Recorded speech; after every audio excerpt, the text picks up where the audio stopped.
It is now 7 p.m. I will call to order the Victorville City Council meeting and all of the other related agencies that we govern, consisting of the Redevelopment Agency, the Southern California Logistics Airport Authority, Southern California Logistics Rail Authority, the Water District, the Library District, and any other agency that I may have overlooked.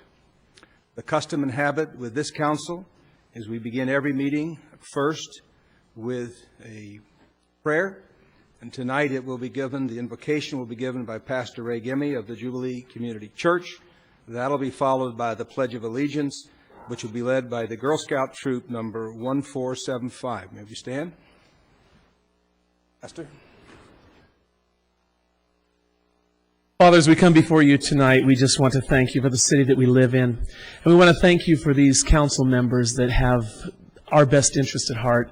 I just pray that you would give them wisdom tonight and that everything that is done and said in this meeting tonight will glorify you. I ask that in Jesus' name. Amen.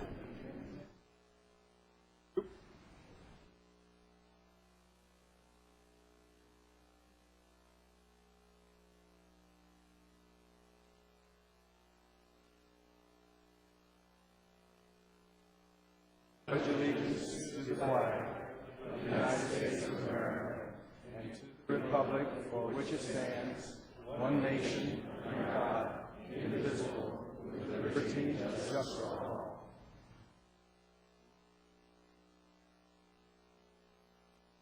Thank you to the Girl Scout Troop.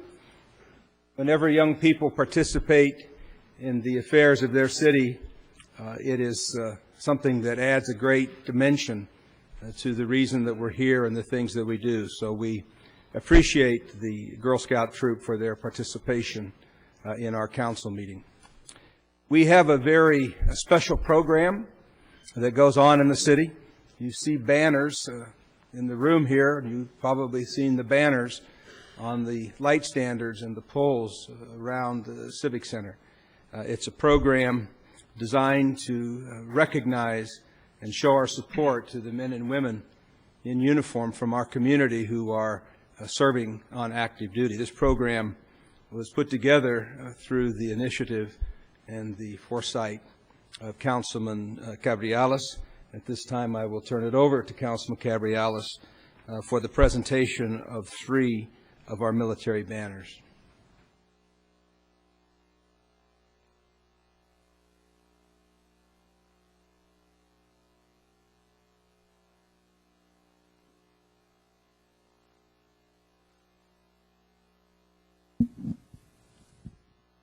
Thank you, and welcome to the City Council and to our ceremony for our military banner presentation. The banners are provided through donations throughout the community from not only the business community but individuals too that donate to the or contribute to funds so we can continue our military banner program. Today we're honoring 3 of our military. These are individuals that live here in the city of Victorville who are in the military and will be deployed to Iraq. The first one we have is David Villarreal, Army National Guard. It's his 2nd tour in Iraq, and his wife, Nakia, accepting the replica.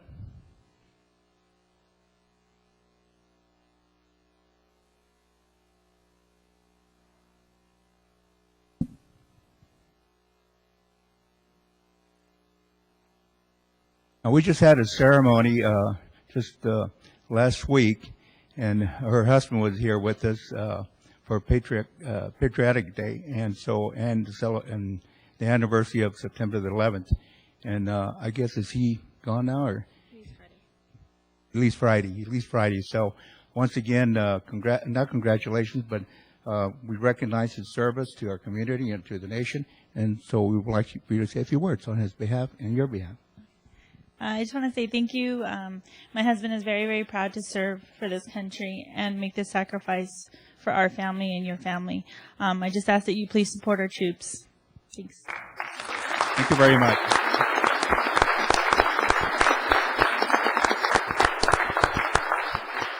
Nakia is also one of our city employees.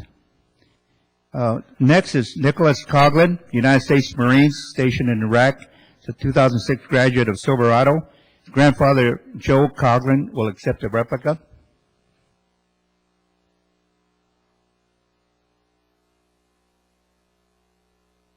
Joe? Thank you. And would you like to say a few words? Yes, thank you. I'm going to say, first off, I'm not from Victorville.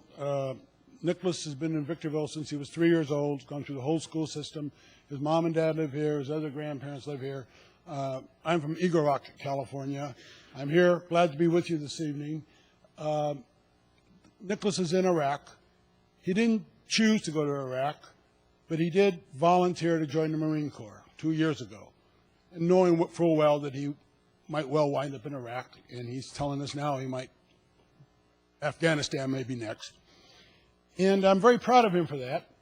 I have another son who volunteered for the Marine Corps in 1981, did 4-year hitch. And back when I was 18, last millennium, there was a war, a Korean War, and I signed up. And I signed up for the California National Guard. I'm glad to see this banner up there. Later on, I went active duty with the Air Force. I never went to Korea. I got sent to Iceland. And a boy from Southern California spending a year in Iceland. It was during the Cold War, and the Cold War had a special meaning for people in Iceland. The key is we were all volunteers. And that's an American thing, to be a volunteer. I don't know if anybody saw last week, they had a thing on television at Columbia University. Senator McCain was there and Senator Obama was there talking about public service. And both of them are for that. And public service is an important thing. Most of us, not just in the military, but serving the public. So that's a very, very important thing for all of us to be in mind. So I'm here to accept this, to thank you. And you didn't have to do this. You volunteered to do this. We chose to. You volunteered. So for that, I salute you. I salute you, sir. Thank you, Joe. Next, we have a city employee, Dean Likanopoulos, United States Navy. Dean is an employee of the city of Victorville and works for the Information Services Department. I did mention that the banners are put up there through the contributions of business people and the local community. Well, in this particular case, we should give applause to the Information Services Department. They all put their money together to get a banner for Dean. So, Dean, will you please come up? Thank you.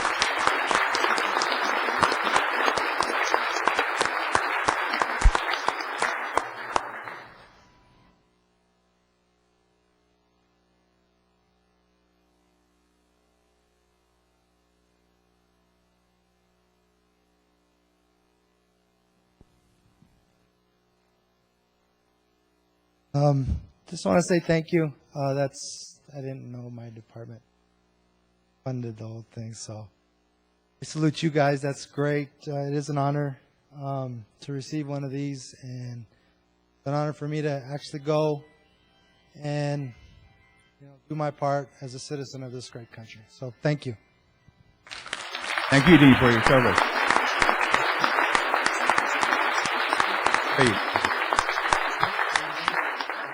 With that, this ceremony is concluded. I will say what Joe Coughlin mentioned, that we are fortunate that we still have many of our young men and women who choose to serve our nation. And so we're proud of that, and we thank you for being here. Thank you.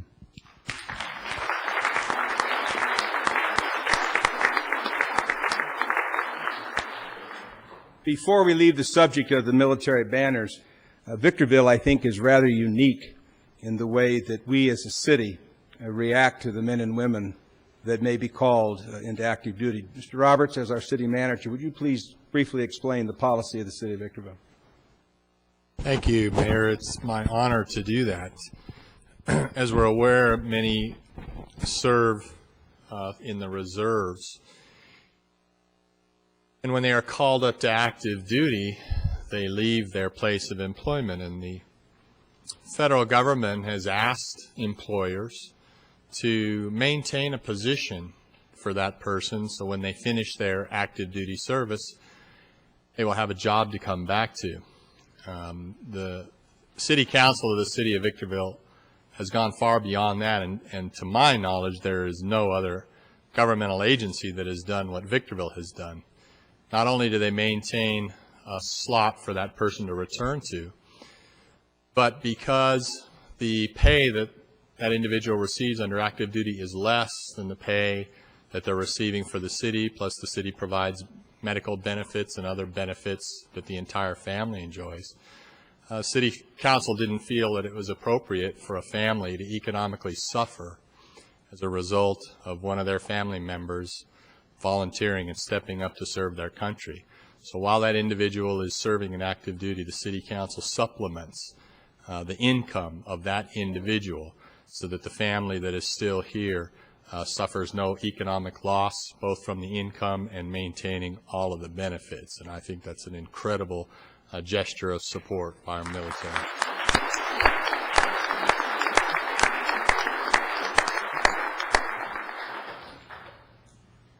Okay, we will now move into the various agendas one at a time.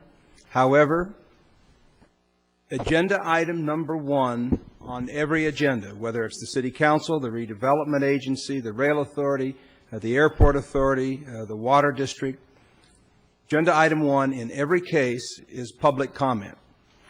Public comment is that opportunity afforded by state statute for anyone who wishes to address the City Council or any of our representative agencies that we also govern on any subject that may be within our area of responsibility or purview. It's not tied to agenda items. It is your opportunity to bring to the Council's attention anything that you feel that you need to share with us. If you're going to speak under public comment or later under public hearings, we request that you fill out these white cards. They're available in the foyer, and we ask that you pass the white cards to the city clerk. That way we will have the name and the contact information so that should you share something with us that we need to gather information to respond to or advise you of some future meeting where that subject may be discussed or otherwise contact you to get more information, we'll have the ability to do that. Because public comment is not something that we have any idea what the subject matter will be or what you're going to share with us, the general policy of this council is that we do not respond at this meeting to public comment in any way. The cards will give us the ability to respond to you in whatever fashion seems appropriate. So don't be offended if you say something to us in public comment and you get no reaction. It is by design because we obviously have no opportunity to know what's coming and therefore have any type of reasonable answer or response to the issue that you may raise. Because public comment will consume some time, we will ask that you keep your comments limited to 3 minutes. And we will go through the public comment section based upon the order of the cards as they were presented to me. The first item, or the first card that I have is David Velaz. Mr. Velaz, please. Distinguished members of the City Council, ladies and gentlemen, I am David Velaz and I have lived in Victorville and Barstow for many, many years. I oppose the sewer usage increase and I represent my friends and neighbors who are here to support me. Please raise your hand if you're here to support me, please, at this time. After I read about the proposed increase, I spoke to Barbara Siffer about it and she made light of it by saying, and I quote, "It's only $5. I responded, yes, it's only $5.23, but a lot of other things are going up like cable, electricity, and gasoline. She quietly agreed. I started circulating a petition after our conversation. Altogether, I am submitting 9 pages tonight, plus 14 protest forms from residents who threw theirs away. Lo and behold, about a month after I spoke to Barbara, I got another notice in the mail about a proposed water usage increase. I started another petition, and now I noticed that the people at the 2 supermarkets I was going to were not so apathetic, except for seniors. A lot of younger people did not want to be bothered over $5.23. Too many things to do, not enough time. I've been there, I've done that when I was younger. If it's not a bill, they throw it away. Some read it, throw it away. Some did not even see the protest form at the bottom of the second page. When the increases added up to over $18, I noticed that a lot of apathy went away. Overall, people were more apt to listen and sign, even in 100-degree heat. Several heard my pitch, then they went to the store and came back out and signed.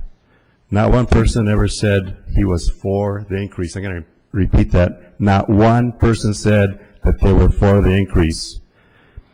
Every person in my tract that I asked signed it and signed it as I asked them to, except for one elderly Caucasian lady, but I think she had a problem who I was.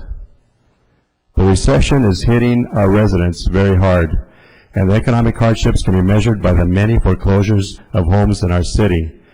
I live on Venice Lane, and it's a short block. There's 11 homes in that block. 4 of them have been foreclosed, and I fear in another less than 2 years there's going to be another one. It is also evident in the sharp rise of homeless students. In 2006, Victor Elementary had 0 homeless students, but in 2007-2008 it rose sharply to 467 homeless students. Victor Valley High School District increased by 10% from 301 to 330 homeless students this year. One of my neighbors and his wife are retired and are raising 5 grandkids. His electric bill was over $200. He told me sadly, "I can't even afford to live." On behalf of all the people I spoke with, I ask you not to pass any increases. Rudy has a campaign slogan, "Working for you," well, we are hoping and praying that all of you will do the same. You were talking about, Mr. Roberts, you're talking about preventing suffering. Well, there's plenty of suffering going on all over Victorville. The water and sanitation bill is the responsibility of the property owner. Many investors have purchased homes for rental property. If you raise the cost of water, they just raise the rent, and a resident suffers. A family purchased a restaurant near my home, and they're from down below. They said they will charge for each glass of water served. Again, we suffer the consequences.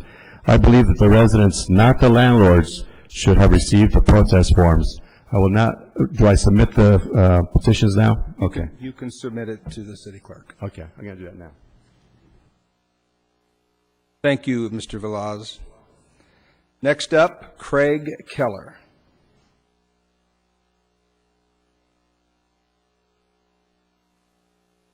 My name's Craig Keller. Good evening, Victorville City Council. I'm here representing the Greenbrier Homeowners Association located at 14411 Palmdale Road. We are a community consisting mainly of senior citizens who have, in many ways, been a contributing factor in making Victorville the envy of many. You see, we are moms and dads, grandmas and grandpas. We have sons and daughters who have learned important values from our persistent meddling, and from that have become teachers and firefighters and more. Because of many of our efforts, this new group of valued Victorville citizens will be contributing to this fine community for years to come. Now it is time to address our purpose for being here. Survival. Yes, that's right. For many of our group, it has come to exactly that, survival. And we come to you for advice, guidance, and hopefully your hearts. The impetus of our appearance here starts with the sale of land our homes are situated on, which the new owner deems to be worthy of triple the size of any single revenue increase in the history of our community. Now, we realize that the actual amount of real dollars represented here is considered to be chump change to those still active in today's earnings marketplace. However, it does represent a 10% immediate increase, and too many of us are already suffering from fretful paranoia resulting in lack of sleep, wondering what next year's going to bring. It is at this point that we beseech you, our trusted and learned counsel, to advise, guide, and give us your hearts in an effort to find a favorable median to our plight. Our committee is anxiously awaiting your input. Thank you. Thank you, Mr. Keller. Next up, Antonio Galvin.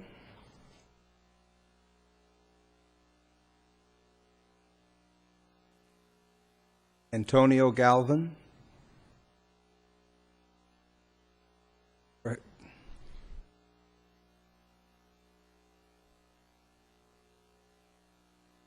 Good evening, council members. My petition here is that this is the third one to request a skate park for youth.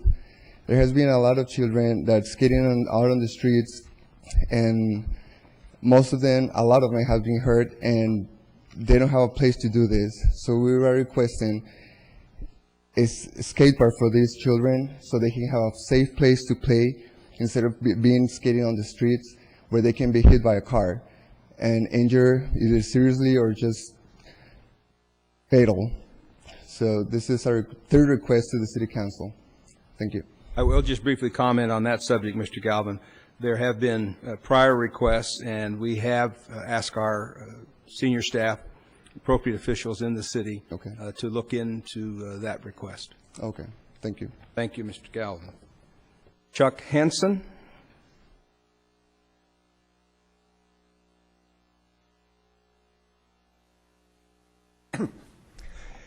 Good evening, Mayor Caldwell and City Council members. My name is Chuck Hanson. I live in Apple Valley. And I have some things I'd like to pass out to you. One's a little book telling the benefits of bicycling, some of the things I've tried to bring out in the past. The other, the ride we had in May was successful. The thing I'm disappointed in is the Daily Press. And there's also a sheet, what little coverage we did have. You're disappointed in what? The Daily Press. The Daily Press. Yes. Just wanted to get that on the record. More. Thank you. They don't so am I, by the way. Oh, good. Yeah, they don't cover the local news very well. Anyway, I'd like to pass this out, and then I have... Please leave it with the city clerk.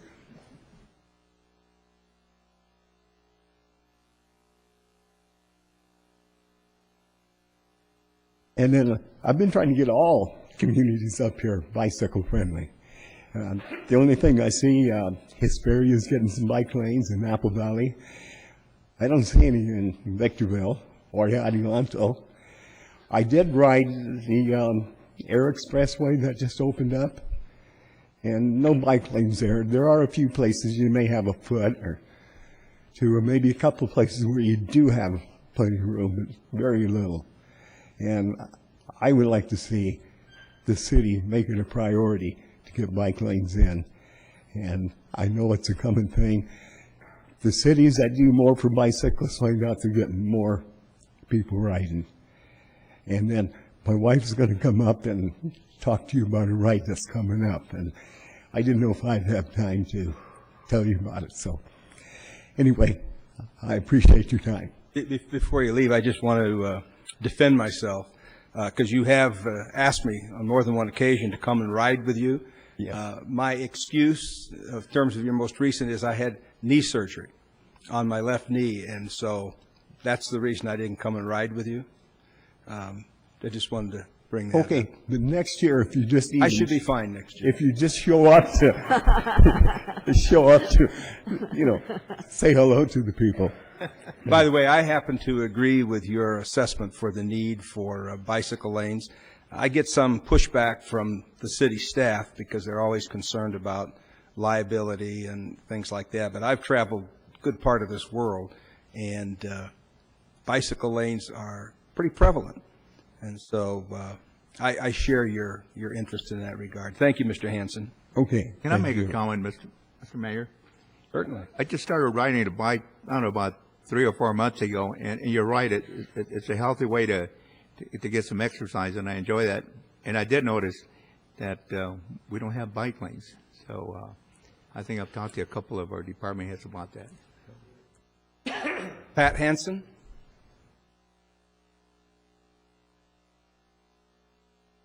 While she's coming up, I didn't ride with you either for the same reason, knee surgery. That's okay. I didn't ride with him either. By the way, just for the record, as Right. the mayor, I did ride with him, so I just want to let everybody know, everybody didn't cop out here. Good evening, Mr. Mayor, council members. My name is Pat Hansen. I live in Apple Valley. And I've also appeared before the council in the past requesting bike lanes. But tonight, I'm extending an invitation to all of you and to your community. Apple Valley residents who are bicycle advocates are sponsoring a ride within the limits of the town of Apple Valley. This ride is taking place on Saturday morning, October 18 at 8 a.m. There'll be a pancake breakfast prior to the ride for $5. The ride will start at the Apple Valley Fire District Headquarters facility at Central and Headquarters Drive and Highway 18, one block north of Highway 18 at Central. It'll cover 30.8 miles, and there'll be 4 rest stops intermittently within the ride itself. We're grateful to Walmart as the premier sponsor and one of the rest stops. There are some restrictions. These include that all riders must wear a helmet. All riders aged, under 18 must have a parent or guardian sign a waiver in order for them to participate. Each other rider will sign their own individual waivers on the day of the ride. There'll be posters, banners, and registration slips available at numerous locations within the high desert. The fee for pre-registration is $25 for an individual rider and $40 for a tandem entry. 2 persons per bicycle for those who are unfamiliar with the word tandem. The fees for the ride on the ride date will be $35 for an individual and $50 for a tandem. All proceeds will go to the Apple Valley PAL, Police Activity League. We're pleased that Apple Valley is the first to provide this type of family-oriented recreation in the high desert. We cordially extend this invitation to all of your residents who enjoy family activities and urge all to participate and encourage those of you who do not ride to support the ride in any way that you can. I have one poster, which I would like for you to put wherever you feel would be most effective, and I have a packet of entries that I'd like to leave. You leave them with the city clerk. I'm sure that the poster will go up in the employee lounge along with the applications. Thank you very much. Thank you, Ms. Hanson. I hope I pronounced this right. Fezili Elikana.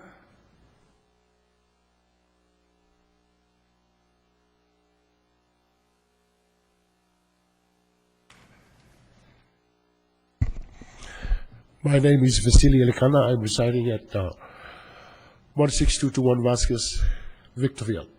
Your Honor, Mayor, and distinguished members of the Council, and ladies and gentlemen. I am speaking on behalf of my community who are riding the bus number 32, that we request a bus stop between Lanada and Vasquez on Village Drive, and was denied 3 times. The answer was that the traffic was so busy, and there's no 4-way stop on Lanada and Village Drives in order for the bus to to avoid any accidents. Your Honor and the City Council, we have to walk a quarter mile in order to catch the bus stop for our destination. If not, then we have to drive half an hour all the way back to Orlando in order for our destination. So, Your Honor and the City Council, our time is very important, and most of our community are not very well capable of walking a quarter mile in order to get a bus stop. So that's all the issue. Thank you very much for the time. Thank you, Mr. Elican. I notice on the back of your card you've spelled out in some detail your request, and I'll make sure that this card gets to the appropriate people. VVTA is a separate governmental agency from the city, and I'm not exactly sure what the communication and coordination issues are, but I assure you somebody on our city staff will look into this. Just a quick response to your, sir. One of your clerk referred me to the engineering company. The engineering company called Victor Valley. The same answer is that there will be a bus stop. So this is the only have to issue on you, because I know there will be something, because we cannot go half an hour and then walk for a quarter mile. Thank you very much for the time. Thank you. Next up, Norm Miller.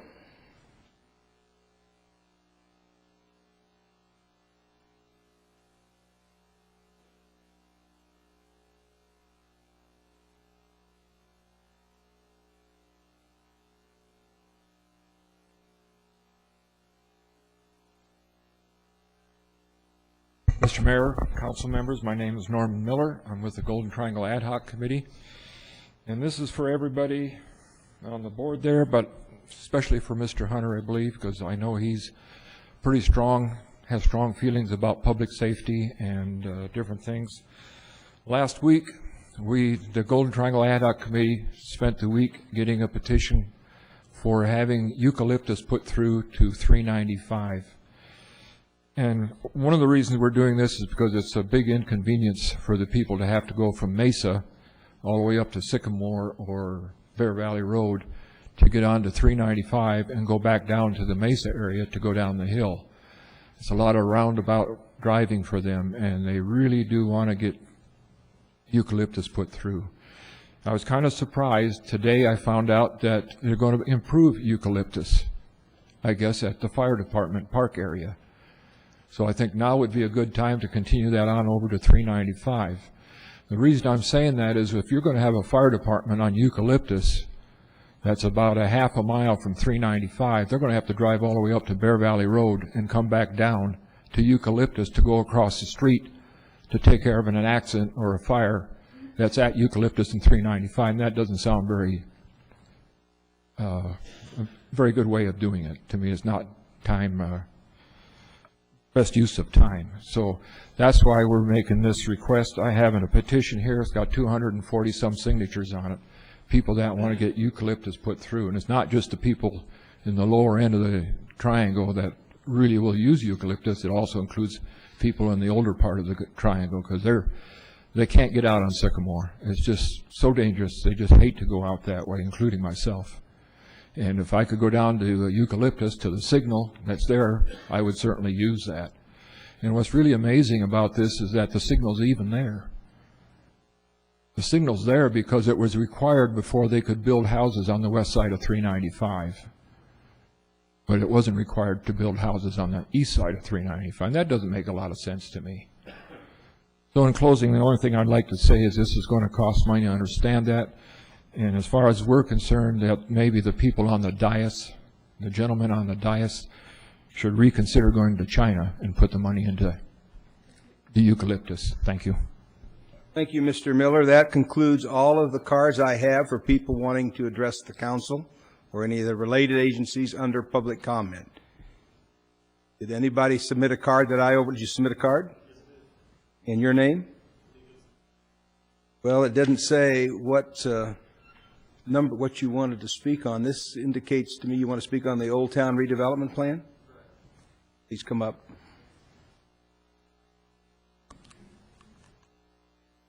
My name is Lee Vixen. I'm a resident here in Victorville. It's my first time at a council meeting, so if I seem a little bit nervous, that's because I am. Okay. Situation is that I'm also a property owner down in Old Town. I've experienced a lot of difficulty down there with code enforcement issues.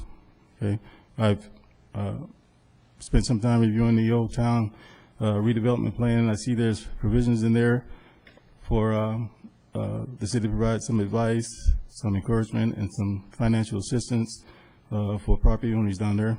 But each time I bring up that issue with building and safety or the economic department or code enforcement, and those folks, they tell me that those things don't exist, but they still pressure me into demolishing buildings that are perfectly safe or structurally sound, and they keep coming up with bogus reasons to cite me, or they keep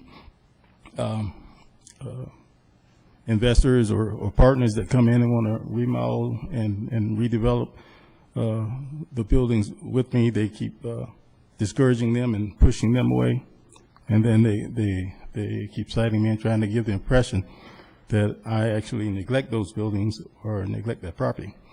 So I bring that to the council to make the council aware that I'm aware that the plan exists, and that I don't feel that I'm getting a fair shake down there, and I'd like to an official response or somehow address this issue at some time.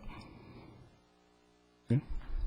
Well, we're not going to respond tonight, as I indicated earlier, but we are, as a city, very committed to trying to rehabilitate the original part of our town. Old Town, as it's been nicknamed.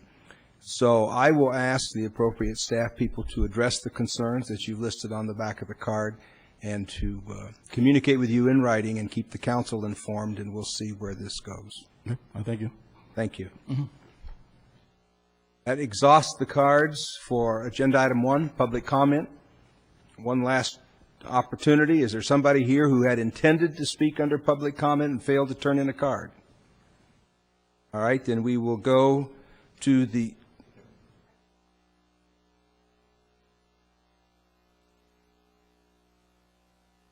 You wish to speak on the sewer rate increase, is that correct? Sewer rate increase? Yes, that's another item. Anybody else? Okay, we will go to the Library Board of Trustees. There are no revisions to this agenda. There are no urgency items to be added. Are there, Mr. Hunter, our liaison to the Library Board? Nothing else, Mr. Mayor. Then that would conclude the Library Board. We will now go to the Southern California Logistics Airport Authority. We'll go first to the Southern California Logistics Rail Authority. And we've already handled item 1, which is public comment. I'm not aware of any revisions to this agenda. No revisions. Item 3 is the consent calendar, which is a request to deny a claim. And this is also the same item as item 3 on the redevelopment agency agenda. And so I will advance that to the Rail Authority agenda and entertain a motion. Move that item. Second. Moved and seconded. Any dissent? Vote.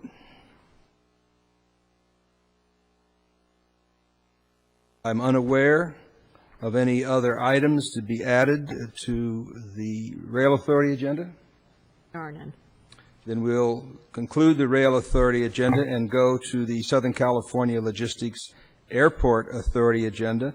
There is an add-on item for the Airport Authority. It's language changes to item 4 to add the words "or extension of the maturity date of the notes to the extent necessary."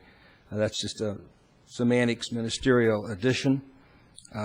With that, we will go to item 3, request to accept an FAA AIP grant, 306-035910. The original grant amount is $4,650,000, to be increased to $5,347,500, and appropriate additional funds for the 5% matching share in the amount of $36,710.53. I can't imagine anybody being opposed to a $5 million plus grant. Is there a motion? Second. Unanimous. Item 4 happens to be the same item as item 16 on the City Council agenda, so I will advance item 16 on the Council agenda. We will deal with it concurrently. This is resolutions which, if adopted, would authorize the issuance of subordinate tax allocation revenue bonds for the airport, Series 2008B, the second subordinate tax allocation revenue bonds, again for the airport, Series 2008C, in the aggregate principal amount of $15 million and $40 million, respectively, and authorize the execution of the appropriate indenture, bond purchase agreements, and continuing disclosure agreements. Questions or comments from members of the Airport Authority? Mayor Caldwell, the language that you previously read should actually modify this resolution, so the record should just reflect that. Both this and item 16 on the Council? Correct. All right. Further questions or comments? Second. It's been moved and seconded. May we vote? Unanimous. And unless there's some urgency or add-on item that I'm unaware of, that would conclude the Airport Authority agenda. Then we will go to the Redevelopment Agency agenda. We've already handled public comment, item 1. I'm not aware of any revisions to the RDA agenda. No revisions. Item 3 is a consent calendar, and the only item on the consent calendar is the denial of the claim. It's the same as item 3 on the Rail Authority agenda. Move the item. Second.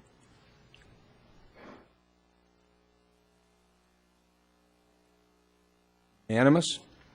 Item 4 is proposed resolution number R08011, which, if adopted, would use the low and moderate income housing funds allocated from the Victorville Redevelopment Agency project areas for planning and general administrative costs, if necessary, for the purpose of producing, improving, and preserving the community supply of low and moderate income housing. Questions or comments from the Redevelopment Agency? Hearing none, a motion would be in order. So moved. Second. Moved and second. May we vote? That is unanimous. And again, unless there's something that I've overlooked, that would conclude the Redevelopment Agency agenda. We'll go to the Water District agenda. Again, I'm unaware of any revisions or add-ons, and if there are none, then the Water District agenda would be deemed completed. No revisions. Then we will go to the City Council agenda. And we have completed item 1, which is public comment. We have completed item 2 in terms of revisions to the agenda, unless there are others that I'm unaware of.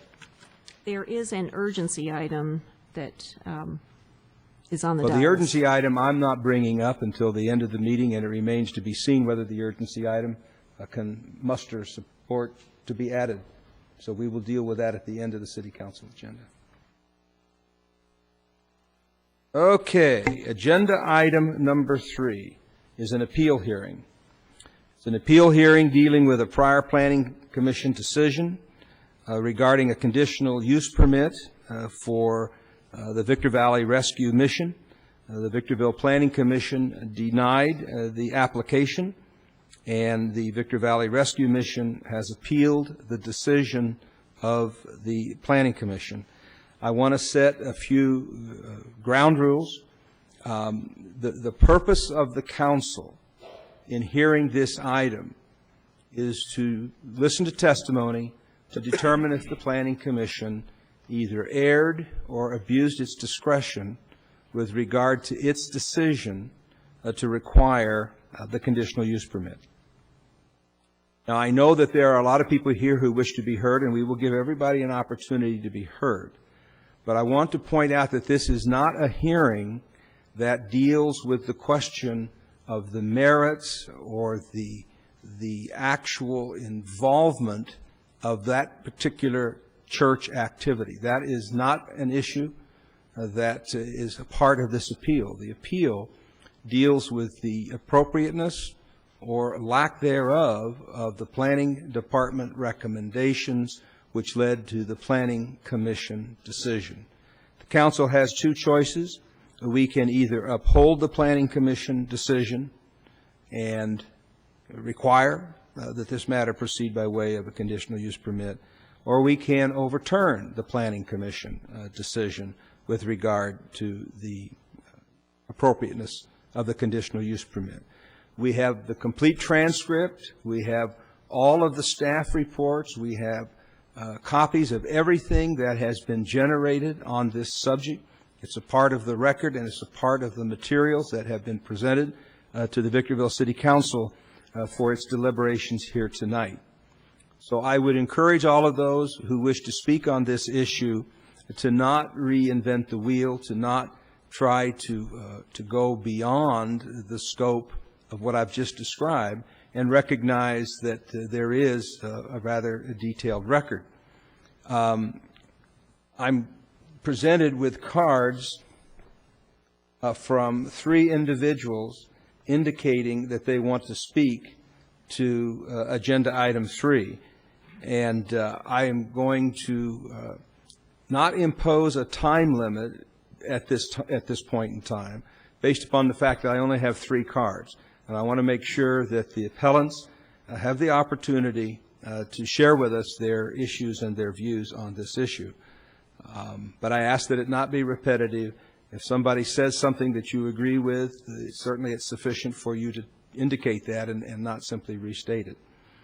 So I will now go to the appeal hearing to hear arguments for or against proposed resolution 08137, either version A, which grants the appeal, or version B, which denies the appeal. And I will go in the order of the cards presented. The first is Ron Wilson, wishing to testify on behalf of Victor Valley Rescue Mission. Mr. Wilson.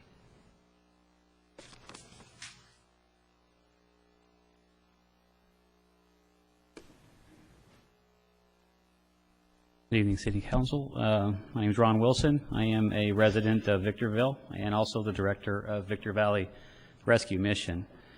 I guess you made it very clear, Mayor, that we're not really here to validate the ministry or nonprofit organization as it relates to our operations at the rescue mission. We're here to talk about the requirement of a CUP.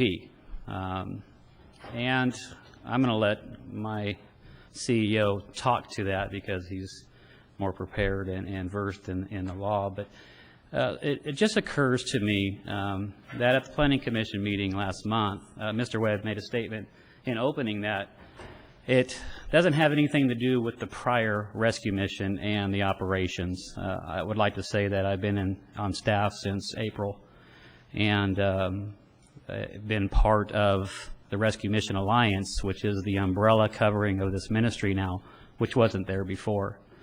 There were some mistakes made in the past with the, I can use this term, playing a political year, the previous administration, and we saw that it was time for change, and so I'm here today as part of that change. Some of the things and mistakes that happened in the past as a result of just being understaffed, basically, not to put any person down or what was happening then, doesn't happen today. And when Mr. Webb made that statement, it made me feel as though that for him to even say that, that there is some underlying issue with the relationship and the establishment of the rescue mission and the mistakes that happened in the past. So I guess my voice today is that we are a new organization. I am held accountable by Gary Gray, the CEO of the Rescue Mission Alliance, also by the Lord Jesus Christ, because that's who I serve. But we have safety precautions implemented that some of the things that happened in the past, without voicing those things, I'm sure we're all aware of them, don't happen today. As far as the CUP is concerned, like I said before, we'll let the CEO discuss that. I don't know if Mr. Hunter and I, we've had a conversation, and it was very good one. My heart is that the rescue mission could work with the city of Victorville. Obviously, there's a problem in our community with the homeless and the needy. We have 500 client families on record in our database, representing 4 to 5 persons per family. So you do the math. 467 homeless VESD children represented in Victorville. Many of those children's moms and dads are our clients. Maybe 1 or 2% of the clients we serve are habitual homeless persons that don't want a change out of that lifestyle. The majority of the people we help want help out of that lifestyle, and that's what we're trying to afford them. So my goal as the new director is to gain the confidence of Victorville City Council, the city of Victorville. I live here, as I said before. I work here. I love my city. But I also love people who have a need and have a heart for that. That's what I've grown up into, and that's what I do. So today I would just say, no matter what happens, what decision is made today, I want to develop a relationship with each one of you that sit on the board and the council and let you see that in months from now or a couple of years from now that I am a man of my word and that what I say is true, and that someday you'll be able to say, we don't have to worry about the homeless problem because Victor Valley Rescue Mission is dealing with it. And that's kind of where I'd like to speak to today. And thank you for your time. Questions or comments from members of the council? I have a couple of questions. Mr. Wilson, we talked last week, I believe it was, or this week. My time runs together. Can you kind of explain to me what the mission does? You're currently in a church right now, correct? Correct. And what church is that? First Southern Baptist Church. Tell me the process. What is the mission? What do you do over there? Our operations consist of what a basic church ministry operations. I mean, since the beginning of the conception of the church, I guess you could say, we've been mandated to help the homeless, to feed and clothe the poor, and to be a helping hand up. One thing that I am not is a handout. I'm very strict. I want to see people progressing forward. As far as the habitual homeless person is concerned, or any of our clients, I want to see progress, that they are doing things to better their life. They can't just come to us month after month for years and receive services. What we do at the rescue mission, using the Southern Baptist facilities, is we have a food pantry where we service. That's where I talked about the 500 client families that we have, primarily in our food ministry.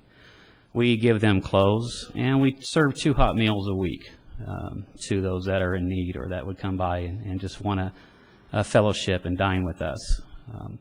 We do intakes. We have a men's program for men who desire a lifestyle change, and that ranch is located in El Mirage. Nobody sleeps at the mission. We don't ever house anybody there.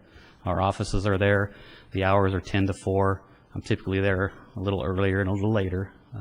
But the people that we serve from 10 to 4. So we do the initial intake interview for clients going into our Awakening Ranch program. Part of that process is I'm the first contact they have. I do the first interview. I want to make sure that these men are ready for a life change, that they're not just there to get a bed, to sleep, and go about their life when time's up. It's a year-long program, and we require a lot from the men. And a lot of them don't make it all the way through the year because of the requirements that we have. Other than the food, the clothing, the shelter, and the initial intakes, that's all we do at the mission, at the facilities there. And that's what every local church is mandated to do, and most of them do. Well, anyway. Thank you, Mr. Wilson. Any other questions or comments from members of the council? Mr. Wilson, I would have one. Because this is an appeal of a planning commission decision, and there would have been both staff input as well as applicant input and perhaps public comment as well, are you pointing to any particular either fault or flaw or abuse of discretion in the process from the application at the counter to the planning department through the ultimate hearing process and the decision of the Planning Commission? Yeah, I think there were several things that's happened. And again, I've only been in office since April 1st, and so some of the things that happened, I just inherited. So I can only speak secondhand, but there's several witnesses in the room that would raise their hand and say, those are things that I was in the room and was said, or that was heard when we first came to the city of Victorville to request a permit to use the First Southern Baptist Church, as instructed by Mr. Hunter when he was the mayor. He told the previous director, were you the mayor at that point? Never mayor. Never? Oh, I'm sorry. Councilman. Okay. Well, there I go, foot and mouth. That tasted pretty good. His time's coming. Yeah, he instructed the previous director, hey, you got to find a local church that you can use. So Paul Zurich did as instructed, and we went to the counter. We were denied our permit and told that we needed a conditional use permit. And behind closed doors, Mr. Webb was in the room, Charlie Bent, who was here, Gary Gray, who was here. We were told by Mr. Webb that it probably wouldn't be favorable for us if we did apply for a CUP. So investigating the laws, bylaws, whatever we call them, of the city of Victorville, we read that a physical expansion is what is required for a CUP. We haven't physically expanded anything. We haven't changed the operation at all. As a matter of fact, the food pantry that we operated, we just took over from the First Southern Baptist Church this year. They were still operating that pantry until a few months ago. They're a congregation of primarily elderly people. They had lost their pastor for 2 years and were not able to keep up with the supply and demand. We're staffed. We can answer the phone all day. We can be there all day to distribute food. And so that's how we've come in and support the church mission, basically. Well, the focus of my question, though, isn't so much the mechanics of what you do, either what you inherited or what you've changed and now do. The focus of my question is whether, based upon the provisions of the Victorville Municipal Code and the state law, whether you feel that we erred, and I use we in the collective sense, as a city in terms of dealing with your application and ultimately the process of the public hearing where the Planning Commission made its decision. Sure, well, that's the focus of my question. Well, again, I feel even requiring a CUP is not within what is mandated for us. There's other churches other ministries or 501c3s that use church facilities all the time, and they're not required a CUP. And I know that Mr. Gray is going to speak probably more from a legal standpoint to those very things. So, okay. Thank you, Mr. Wilson. The next card up is Charles Bent, B-E-N-T.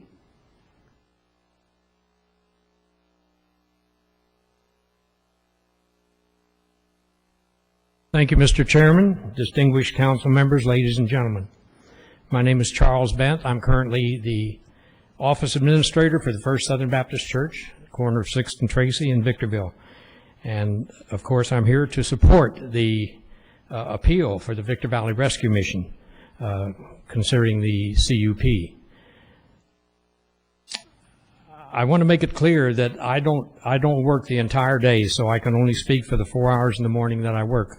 But I'm often there until from 9 till 1 or 2, so I have a pretty good feel for what goes on, even though I may not be there. And the rescue mission is not a hangout for undesirable people. It's just not. And the people that come there are people in need, which the church has forever brought into their fold and fed them, clothed them, whatever they need. And this is not something that we've just started in the last 2 or 3 years. It's a matter of record from the Planning Commission meeting that the church was established in 1950, and we've done basically the same thing ever since then. As a matter of fact, our membership, the council, or rather the Planning Commission has indicated to us in the past that we're expanding in what we do. In actuality, we're not expanding, we're declining. The church in 1991 had on its rolls approximately 500 people. Right now we've got less than 300 active and, less than 300 members, of which only about 50 are active. Our Sunday morning worship service is usually 50 people or less. So we're not expanding. There's been no expansion of the buildings or anything like that. And I believe the rescue mission it's an outreach program basically of the church, because it brings people in that area, which is an area of Victorville that really needs something that the rescue mission is providing. So we really haven't expanded. I would like to answer any questions. Everything else that we've said here, that I've said, in the past is on record from the Planning Commission, so if the council members have any questions further that I might be able to clarify or answer. Questions or comments from members of the council? Well, I'd ask of you the same question that I asked of Mr. Wilson. Is there any particular part of the process that went from the application through the public hearing with the Planning Commission that you would point to as being, in your opinion, either flawed or in error or an abuse of discretion? I do have one or two items, not necessarily flawed, but an error, and I would call attention to the, I don't know if you have it available now, but the staff report letter dated August the 5th of 2008 and marked Exhibit CC on the Planning Commission's, let me see here just what that was. It was the Planning Commission's August 13th meeting from the city attorney addressing the commission. And they indicated in that letter that the rescue mission was leasing space from the church, which it is not. We cannot lease any of our facilities. And also, it says at the very bottom of that letter on the first page that the church failed to provide staff any evidence supporting the assertion of the above paragraph, and we were never asked to provide by anyone any type of evidence. We have evidence available, but we were not asked to provide it. And this, the first I was aware that the Planning Commission was taking that stand was when I got a copy of this exhibit from the rescue mission. So that, as far as that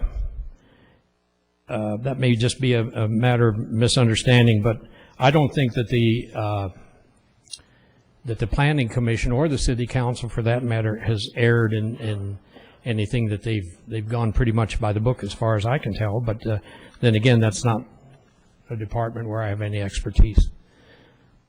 Thank you, Mr. Bent. Thank you, sir, for your time. Gary Gray.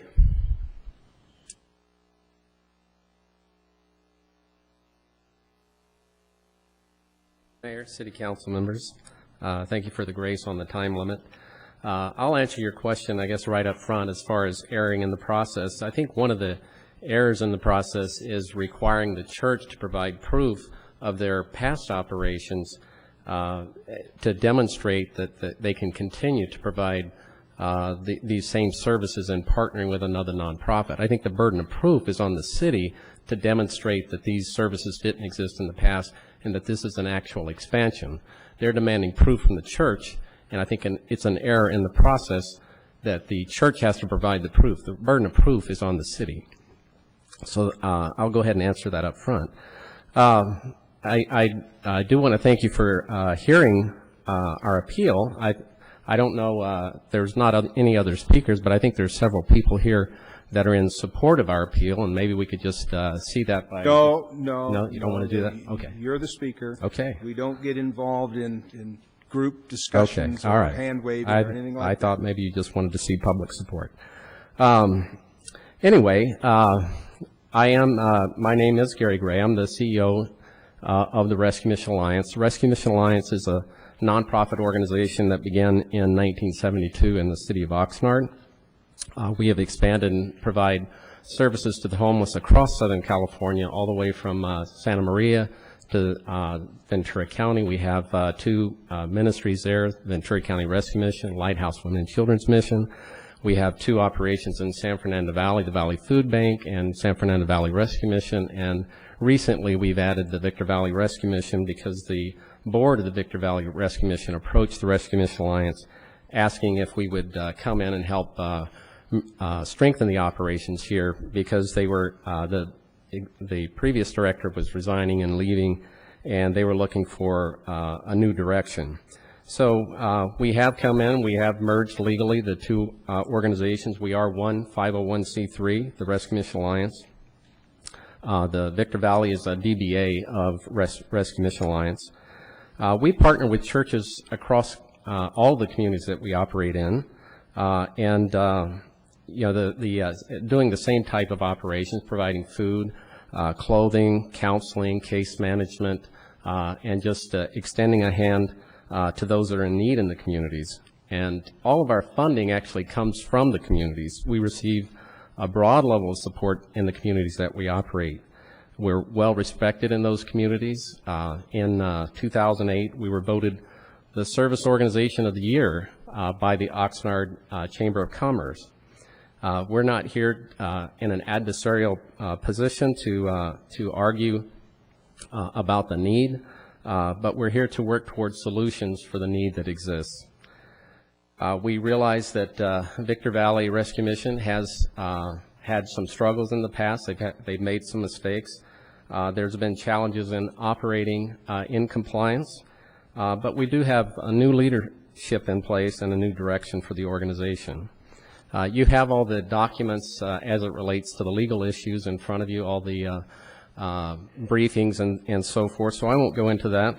But our position, just to restate it, is that using the church facilities does not require a CUP under the Victorville Municipal Code, since neither the church nor the Rescue Mission is applying to physically expand the building. We believe, and I think you can see from the briefings in front of you, that this is a reasonable interpretation of the code. In section 1870.020, it states that a nonconforming use is deemed expanded only if the scope of operation is expanded, and I'm quoting, so as to occupy a greater area of land or of a building than that occupied at the time it became a nonconforming use. So that's a strict interpretation of the Victorville Municipal Code. Clearly, there's no significant or substantial increase or enlargement in the use of the church. And that hasn't occurred in the work that they're doing. It's not occurred in our partnering with them in providing services to the community. Even if you take a more liberal interpretation of the code and looked at it as an expansion of scope of operations, I think that's kind of the position that the city has taken. And the briefing from the city attorney says, I think admits that it's somewhat unclear or ambiguous. Says, although it's not perfectly clear in the code, it's arguable that the intensification of the use could be considered an expansion under the code, requiring the application of a CUP. Goes on further to say, although somewhat unclear, it appears the plain meaning of the code provides that a use expands under different scenarios, one being when its scope of operation expands, which is the interpretation being applied, or two, when it would occupy a greater area of land or of a building than occupied at the time it became a nonconforming use, which is the position that we're interpreting, which we think is a reasonable position. So even if you take the more liberal reading of the code, the activities and the operation of the rescue mission are still consistent with the past activities of the church. It's not an expansion of an operation, it's just a continuation of an operation that has occurred in the past. This whole issue of intensification is a more subjective assessment than the objective assessment of physical expansion of the building or the area. So we're simply partnering with the church to be the arms of the church, do the heavy lifting, if you will, to help meet the needs of the community. The rescue mission practice, of giving away food in the church pantry, giving away clothing, and we just do that on a weekly basis, serving meals twice a week, holding Bible studies or counseling. These are all activities that the church has performed on behalf of the community for more than 50 years, and you have testimony to that effect from Charlie Dunt. So accordingly, given all this, the Rescue Mission requests the City Council reverse the Planning Commission decision not to reverse the Director of Development determination that a CUP is required for the operations that we're conducting there at the church. We think that the application of the code by the Director of Development is inappropriate it's been done incorrectly in requiring a CUP for the rescue mission operations. And I think the question might be out there, well, what's the big deal about applying for a CUP? I think there's two reasons. One is there's a risk to the church because the CUP goes with the property, and the church doesn't currently have a CUP. It's a legal non-conforming use, but if they support the CUP, then there are conditions that can go along with the issuance of the CUP that would bring it up for review again in a certain time. Usually it's 3 years is what Mr. Webb told us. And so that puts a risk to the church operations that they could possibly be required to relocate after that period of time.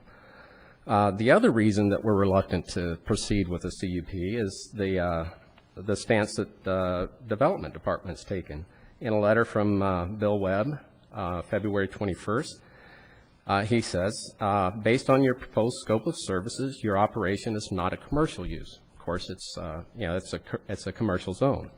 And he says, you may still submit an application for a conditional use permit to the City of Victorville Planning Commission to expand a non-conforming use. However, it should be noted you will be doing so without the Planning Division's support.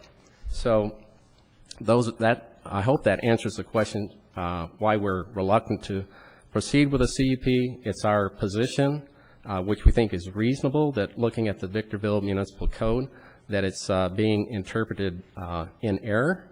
And also, the burden of proof is on the city in terms of an intensification of scope of operations there at the church. So I guess to sum up, we think that collaboration and partnering between community organizations should be encouraged by the city. The city should be looking for ways to help foster these partnerships rather than thwart their efforts. If it were another organization, American Red Cross, Alcoholics Anonymous, Boy Scouts, these are organizations that typically meet in churches, partner with churches to help further the work of the church and of these organizations in the community. Recognizing there's different ways to interpret the code, I would just implore the council to consider our position and decide what's best for the citizens of the community. I'll be happy to answer. Thank you, Mr. Gray. Are questions or comments from members of the council? I have a question for Mr. Webb. Well, I'm going to ask Mr. Webb to speak in a minute, so maybe he'll address that. Any questions of Mr. Gray? Thank you, Mr. Gray. Those are all of the cards that I have indicating a desire to speak on this subject. I first would go to City Attorney Andre D. Bortnowski. Would you please comment on the reference to the August 5th, 2008 City Attorney letter and whether or not there are issues within that letter that should be commented on? Mayor, thank you, Mayor Caldwell. You have a copy of that letter in your package, and the analysis goes through and is somewhat in response to some of the same arguments that Mr. Gray put forth as well. There's correspondence from legal counsel on behalf of the rescue mission that addresses the same issues. We do believe that the interpretation of the code by the rescue mission is too narrow. Certainly the scope of operations is an issue to be considered, and we do believe there has been an expansion of the scope of operations. To read the code purely to address the issue of just physical area increase in and of itself, we believe is too limited in this case law that supports that type of analysis as well, which is also referenced in our memorandum. But even if you took the narrow version based on the facts, as I understand it from the Planning Commission, the area within which the operations of the rescue mission occur were not occurring in that part of the physical part of the property. And the code itself specifically says that the conforming use shall be greater in area of land or of a building than was at the time of the non-conforming use. This facility became a non-conforming use in 2005, and at that time, it's my understanding from the evidence of the Planning Commission, there was actually no activity in this area, this portion of the building at all. So if you look at it at that point in time, which is what the code requires, we believe there has been actually an expansion of activity into this portion of the building. But even if, and that's taking the narrow view, if you take the expanded view, we certainly believe that there has been an increase in the scope of activities, certainly at the time that this facility became a non-conforming use. As to the position of the appellant that the city has the burden of proof, what would the city attorney's position be on that? Well, we believe, I mean, I don't think there's really an issue of burden of proof. It's staff's understanding, and I think and Mr. Webb can probably address this, that staff has observed and code enforcement has observed that facility and believe that there has been no activity at the point in time when it became a non-conforming use, which essentially is the issue. We asked, and I think at the Planning Commission level, asked for some evidence to indicate that there was activity at that time in this portion of the building, and we have received nothing. Lastly, or maybe next to last, the suggestion that there are no provisions of the Victorville Municipal Code that would require a CUP in this particular instance. Reaction to that? CUP is something that would be an appropriate vehicle to permit a use like this. I think it's clear from the record that there's been an indication of the Planning Commission's willingness to consider a CUP. I think that's a determination for the mission to determine whether or not they want to pursue that for the reasons they set forth. He is correct that the CUP would run with the land and would have the impact on the underlying church, but those are issues that could be addressed certainly at the Planning Commission. And if the Planning Commission were to put conditions on it, again, they would have the right to appeal, which ultimately would then come back to this body. There was at least a suggestion that maybe there had been an error in your review of the process leading up to this appeal hearing. Have you looked to see whether or not, from the standpoint of representing the Planning Commission and ultimately the city, whether you see issues there? I have reviewed the entire record, and I do see no issues of error either at the level of planning staff, the Planning Commission's consideration of the planning staff determination, or anything subsequent thereto. Any questions of Mr. D. Bortnowski? Well, I have a couple questions. One, the gentleman from the church made a statement to us that they've never been asked if there's been an increase in use of space. So how do we know there's been an increase? Is our code enforcement going in that building and looking?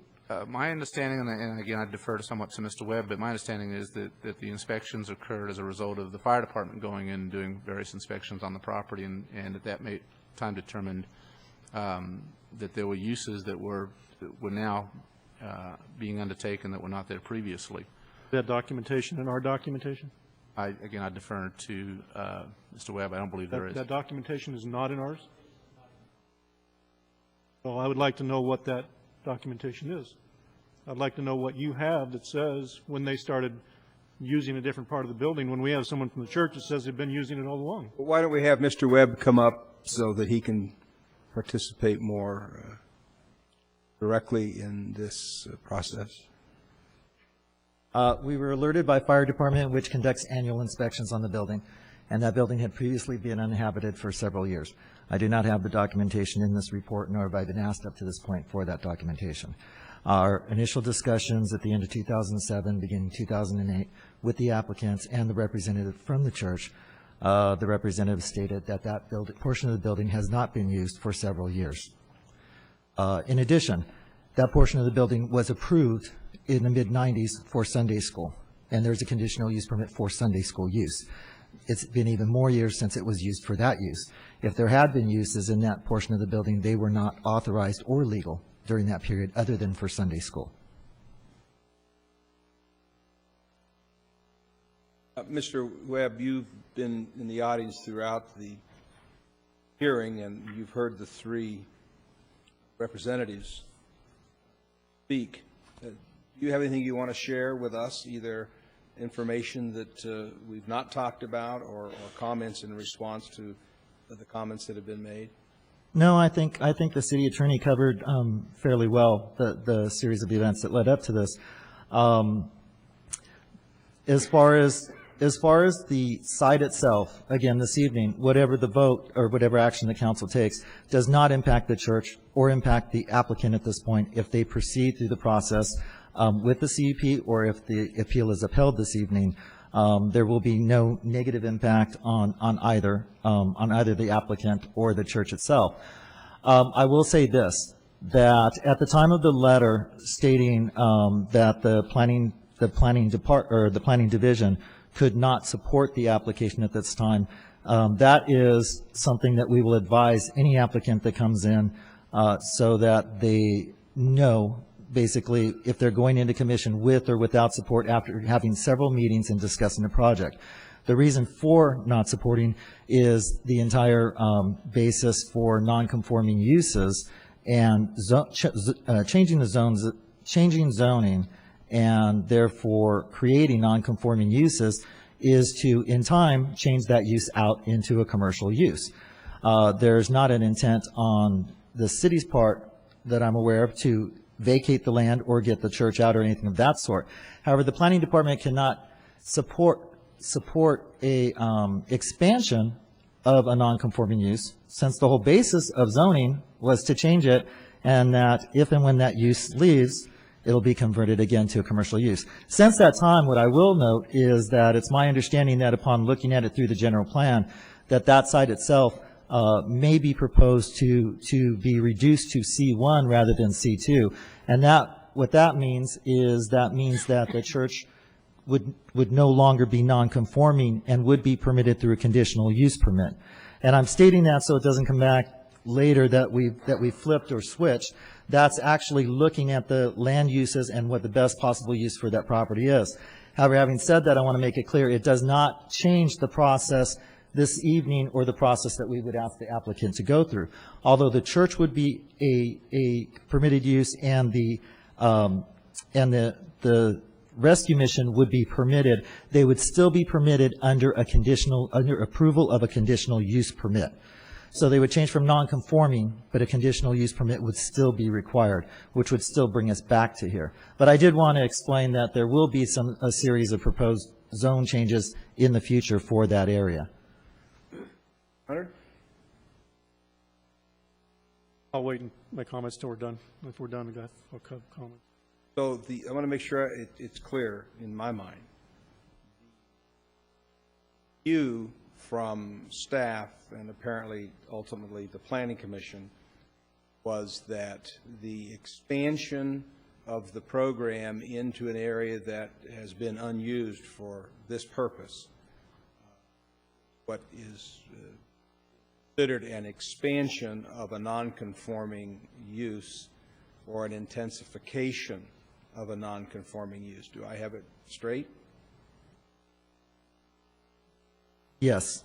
The primary argument here or basis for it is the statement that no non-conforming use can be expanded so as to occupy a greater area of a building than that occupied at the time it became a non-conforming use. The secondary argument is the scope of services, which is arguable, as stated by the city attorney, since we're not clear on what services the church itself held and if this is an intensification or not. That's secondary. Other questions or comments of Mr. Webb? Mr. Webb, the portion that was being used for the, or they had a conditional use permit for the Sunday school, as you mentioned, that's the portion they're using for their mission operation? Correct. They've moved into the wing that was added during the mid-'90s for Sunday school. So one of the arguments is that it hadn't been used for a long time. Fire department made an inspection and determined that it was now being used for another purpose other than the Sunday school.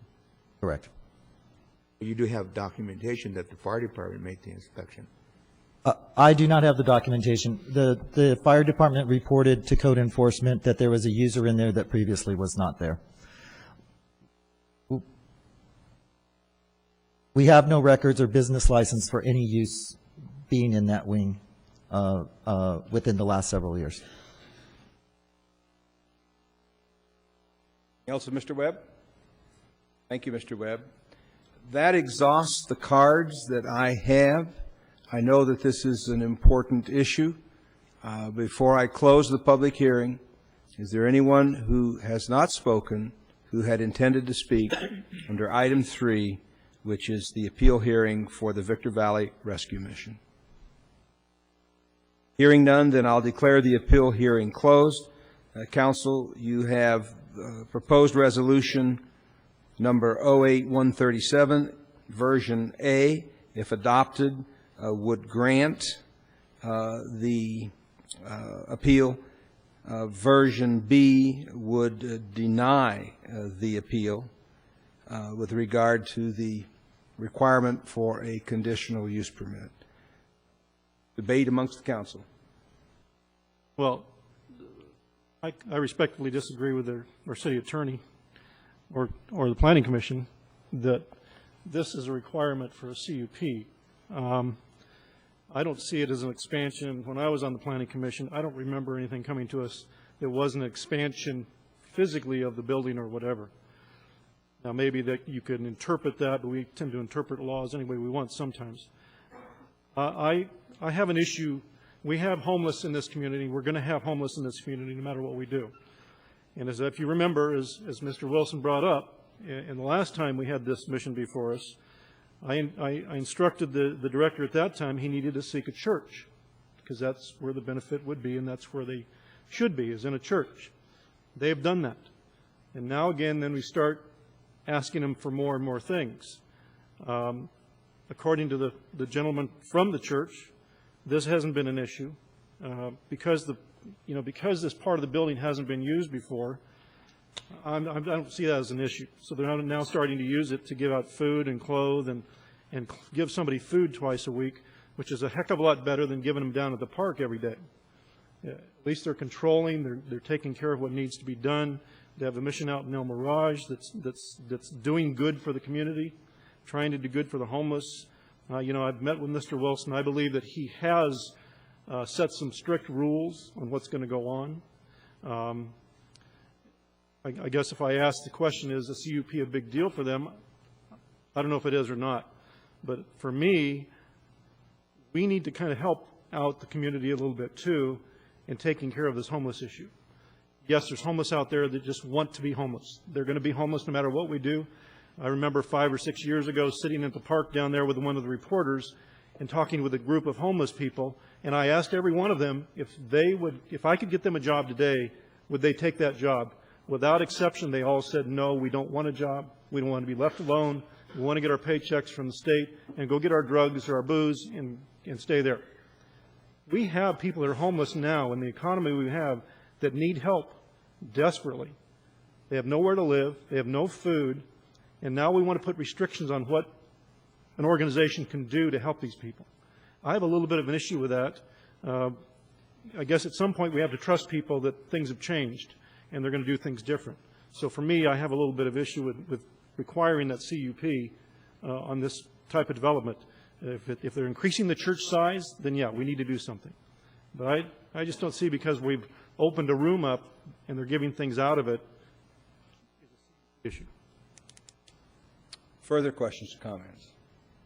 I have one other question.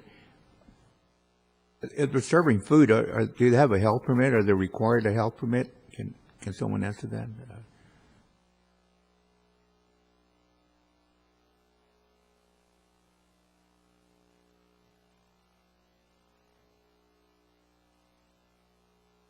Do you have a health permit?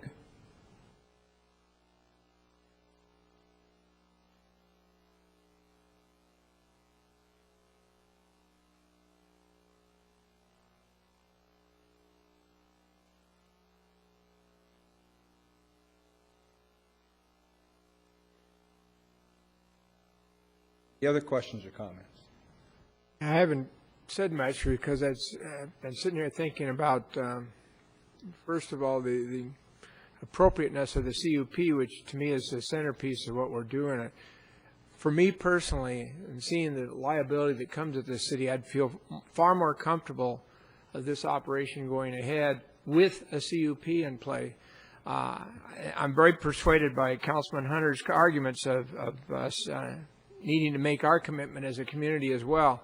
And we're not expanding the physical building, but we are changing a little bit the texture of the traffic and the type of activity that's going on down there. I think one of the no small issue is the fact that the state might have some kind of a certification or certificate that would say that procedurally you're doing the safe things, so that even if a homeless person were to come into a problem of eating contaminated food or whatever, that the city is not held liable because we didn't hold you to the standards that the state would traditionally hold you to. I'm not excited about holding you to the standards of the state anyway, but the city gets sued enough on a month-to-month basis.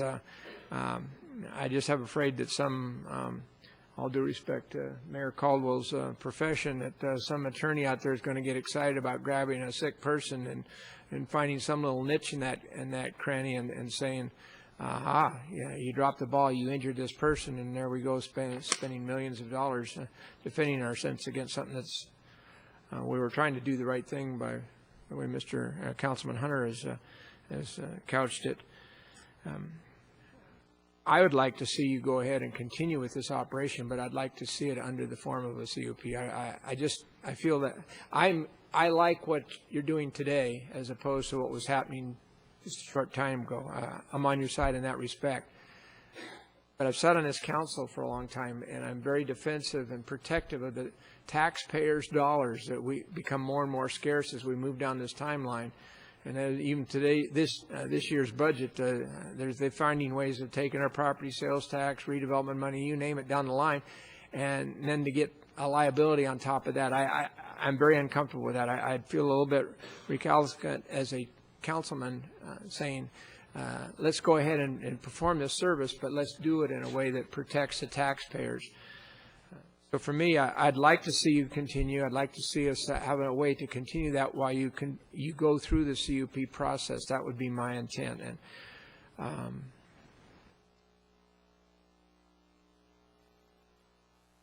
it's a hard one, but I'm going to vote for the denial, but with the proviso that we have a way of you continuing this process and meeting the conditions that would be acceptable for a CUP and protect the city's liability a bit. That's where I'm at on it. And I think Mr. Hunter has nailed it in terms of our responsibility as a community.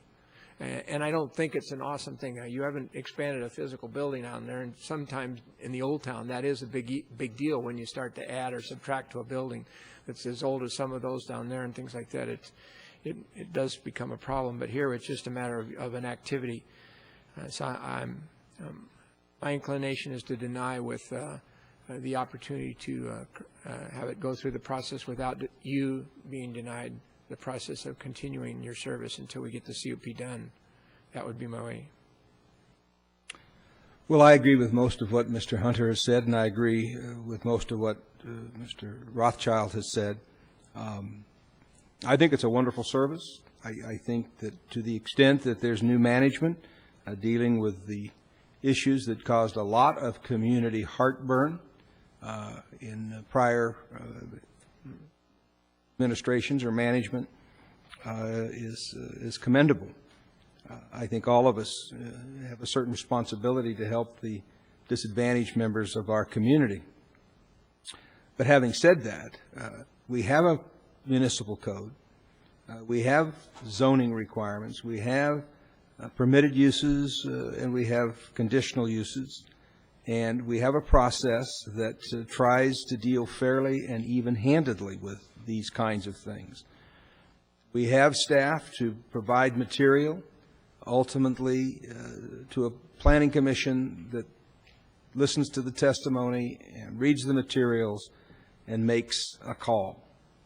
And the call that was made by the planning commission, based upon everything that they saw and heard, was that there was either an intensification and or an expansion of a nonconforming use, and in their judgment, a CUP was required. Based on the things I have read, had I been sitting on the planning commission, I too would have required, or my vote would have been to require a conditional use permit. It happens throughout the city all the time. You know, the concept of zoning is to establish what is permitted and what may be permitted if somebody goes through the conditional use permit process. which allows for notification to surrounding property owners, allows for the process of people coming in and being heard if they choose to be, and ultimately for the council to craft a series of conditions that hopefully will enhance the use in terms of what the applicant seeks to do, and at the same time provide reasonable controls and reasonable safeguards for the people that might be directly affected. I am going to agree with Mr. Rothschild. I'm going to support version B, which would deny the appeal. I hope that the appellant will go forward with the conditional use permit process.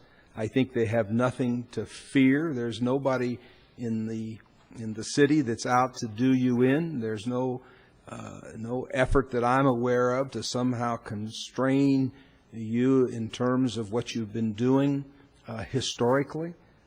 But there are a lot of people in this city and people who from outside the city looking at the decisions this council make, looking for ways to argue precedent, looking for ways to beat the system. And I'm somewhat protective of the provisions of the code that everybody has to play by, everybody. And it's, from my vantage point, it's easy to get caught up in the worthiness of what somebody might be doing and say, in this particular instance, for me as an individual, I'm willing to bend a little bit or not enforce the rules. I think that is dangerous precedent from my perspective. So for me, I am going to support version B, which if adopted would deny the appeal but would not preclude the activity from going through the conditional use permit process. Anybody else? Anything further? I think that, as you mentioned, they have a right to apply for it. And also, like Bill Webb also mentioned, when there'll be a change of zoning, and they'll have another opportunity then to, where it might be an easier process. So I would agree with time. We want to make a motion? Move. Move B? Is it B, Councilman? Cartwright, you moving version B to deny? To deny. Second. It's been moved and seconded. Further questions or comments on the motion? May we vote? The matter's closed. May we vote? The motion to deny passes on a 3-1 vote. And we hope that you'll continue to work with the city to do what is a very, very worthwhile activity. Item 4 is continued public hearing, deals with the nuisance abatement of the property located at 15760 Cottonwood Street, Victorville. This is a continued public hearing.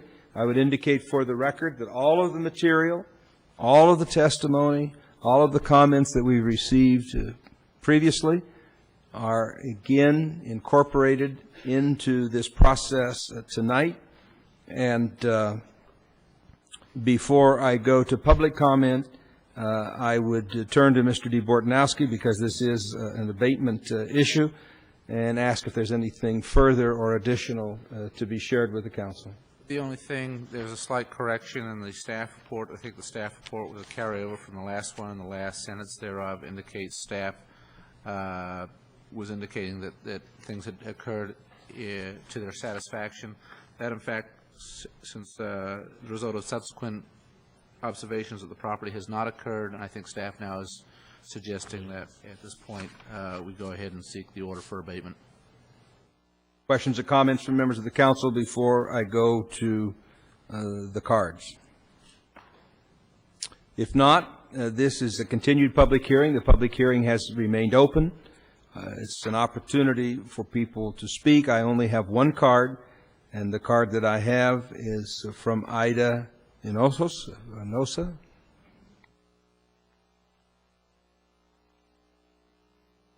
Members and people. I'm the one that came in the last time and had this continued. Unfortunately, my mother has gotten ill, and I take care of her, and I haven't been able to come over and do all the cleanup that I wanted to do. We did cover up the windows. We did come out and clean up the yard a little bit. It's just that it seems like we come out and clean it and somebody keeps throwing tires and so on and so forth in the backyard. As much as I tried to clean it up and move it to the side and move it out so that I can have, Jesus. Mr. Duran said that he would be willing to help me. I haven't been able to get all those tires and move them out to the front so that they can be abated and thrown away. I'd like to know if I can have a little bit more time to, I was hoping this weekend we can come out and finish it up and get it cleaned up and so it won't be abated. Mr. Roberts or Mr. Webb, what is the current recommendation of staff?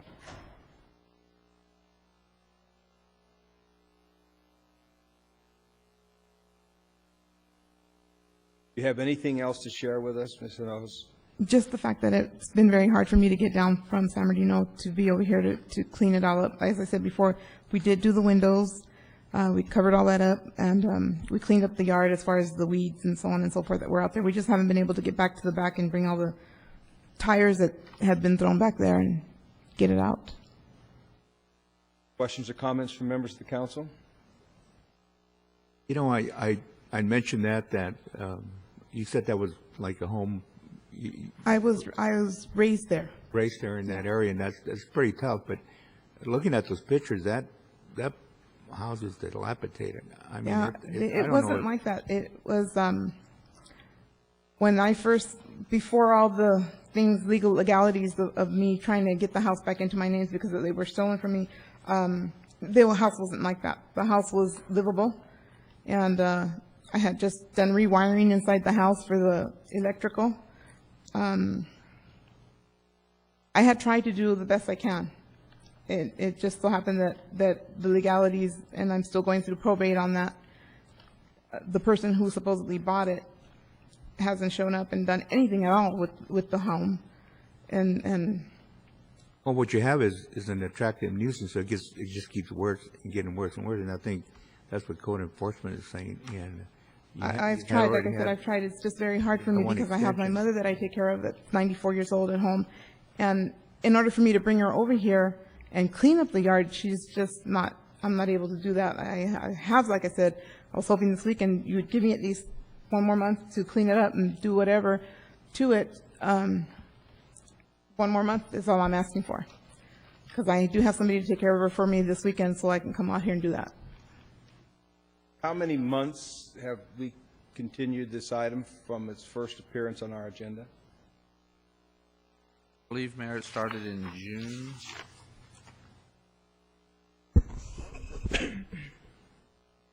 First time it came to the council, though,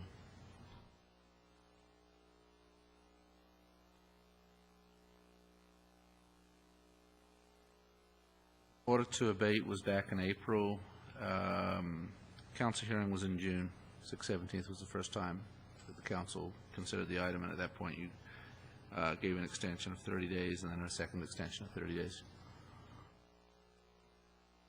So there's been at least 90 days since the process reached the council. Correct.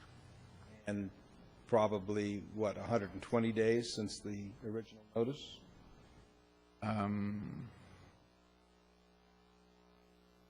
Actually been, you have in front of you, or as part of the record, yes, I would say that order to abate was on April of this year. Further you want to share with us? I was unaware of I was unaware that the house had even burned because of the legalities of going through probate and trying to do all of that with the houses, trying to get them back in my name. I do have an attorney, and we're going to be going to court again this month, but I was unaware of everything that happened prior to my first visit. When I first came over here, and the only reason that I knew about it was because I think it was the city. Somebody sent me a letter, and it was 2 days before the meeting that I had received that letter. And no, sir, really there isn't. I just was going to ask for one more month and get it cleaned up. And what is your plan for the house? What is your ultimate plan for the house? I plan on moving back to Victorville. I live in Victorville. I grew up here, and that's where I grew up at. My concern is looking at the inside of the house, and the longer it sits there, whether it's a day or a month, people are going to break those doors off. They're going to go inside and do the same thing they're doing continually. I don't know how you could revamp that house at all with what it looks like inside, but it's going to continue on and on and on. I don't think you're ever going to be able to clean it up. Well, we were planning on coming out here this weekend and cleaning up the best we could. And hopefully, once I can get it back in my name, have the insurance come in and redo the whole house. Mayor and Council, unfortunately, the issue goes beyond cleanup. There is structural damage to the building due to the fire, which is going to require plans. I would imagine an engineer would need to look at the structural integrity and design a rehabilitation plan, and it would require major rehabilitation. Plans would need to be submitted to the building department and approved, and then the work done. And that simply is not possible to be completed within a 30-day time frame. Further questions or comments? Well, it's a tough call, but I don't think that you've shared anything with us that gives us something to hang on to that would show some light at the end of the tunnel. Having said that, this process doesn't happen overnight. The decision of the council, if it goes the way I suspect that it will, would authorize the city attorney and the staff to move forward with the abatement process. Clearly, if you were able to put things together that gave some indication that we were moving in the right direction, we would consider that at whatever point in time you could bring it to us. But right now, we've given you an awful lot of latitude, and we're not insensitive to the demands on your time with your mother and other responsibilities. But, and you truly are a victim in this circumstance based upon how the ownership was resolved. But we have to also face the reality that until a judge rules one way or the other, it's not your property. That's true. And so I don't want to speak for the rest of the council, but I, for one, don't see how we justify putting aside what most every other person would be required to do in this type of a situation. And now I have a quick question for you. This is for the house then, just the house? What about the garage that's detached? Is that going to be demolished also? I don't know. I'm not in a position to answer that. And the only issue before us tonight is whether or not there had been sufficient progress made to cause us to want to held up now for 3 or 4 months. And photographs, we're not getting anywhere. If anything, we're going in the opposite direction. The answer, Mr. Mayor, is the affirmative. All of the structures will be removed from the property. Okay. I have a question. Once the order to abate is approved, then how long does it take? We have to go and file with the court to get the warrant. That can happen in a relatively quick period of time. However, there's a little complication with this property, and that is that there is a probate proceeding, so we're going to have to go in and make sure that the probate court does not have jurisdiction. So I'm going to guess it'll probably take 2 weeks to 30 days before we could get a warrant. Any other questions or comments? Then I'm going to close the public hearing testimony. Council, motion would be in order. Is there a second? Second. It's been moved and seconded. Vote.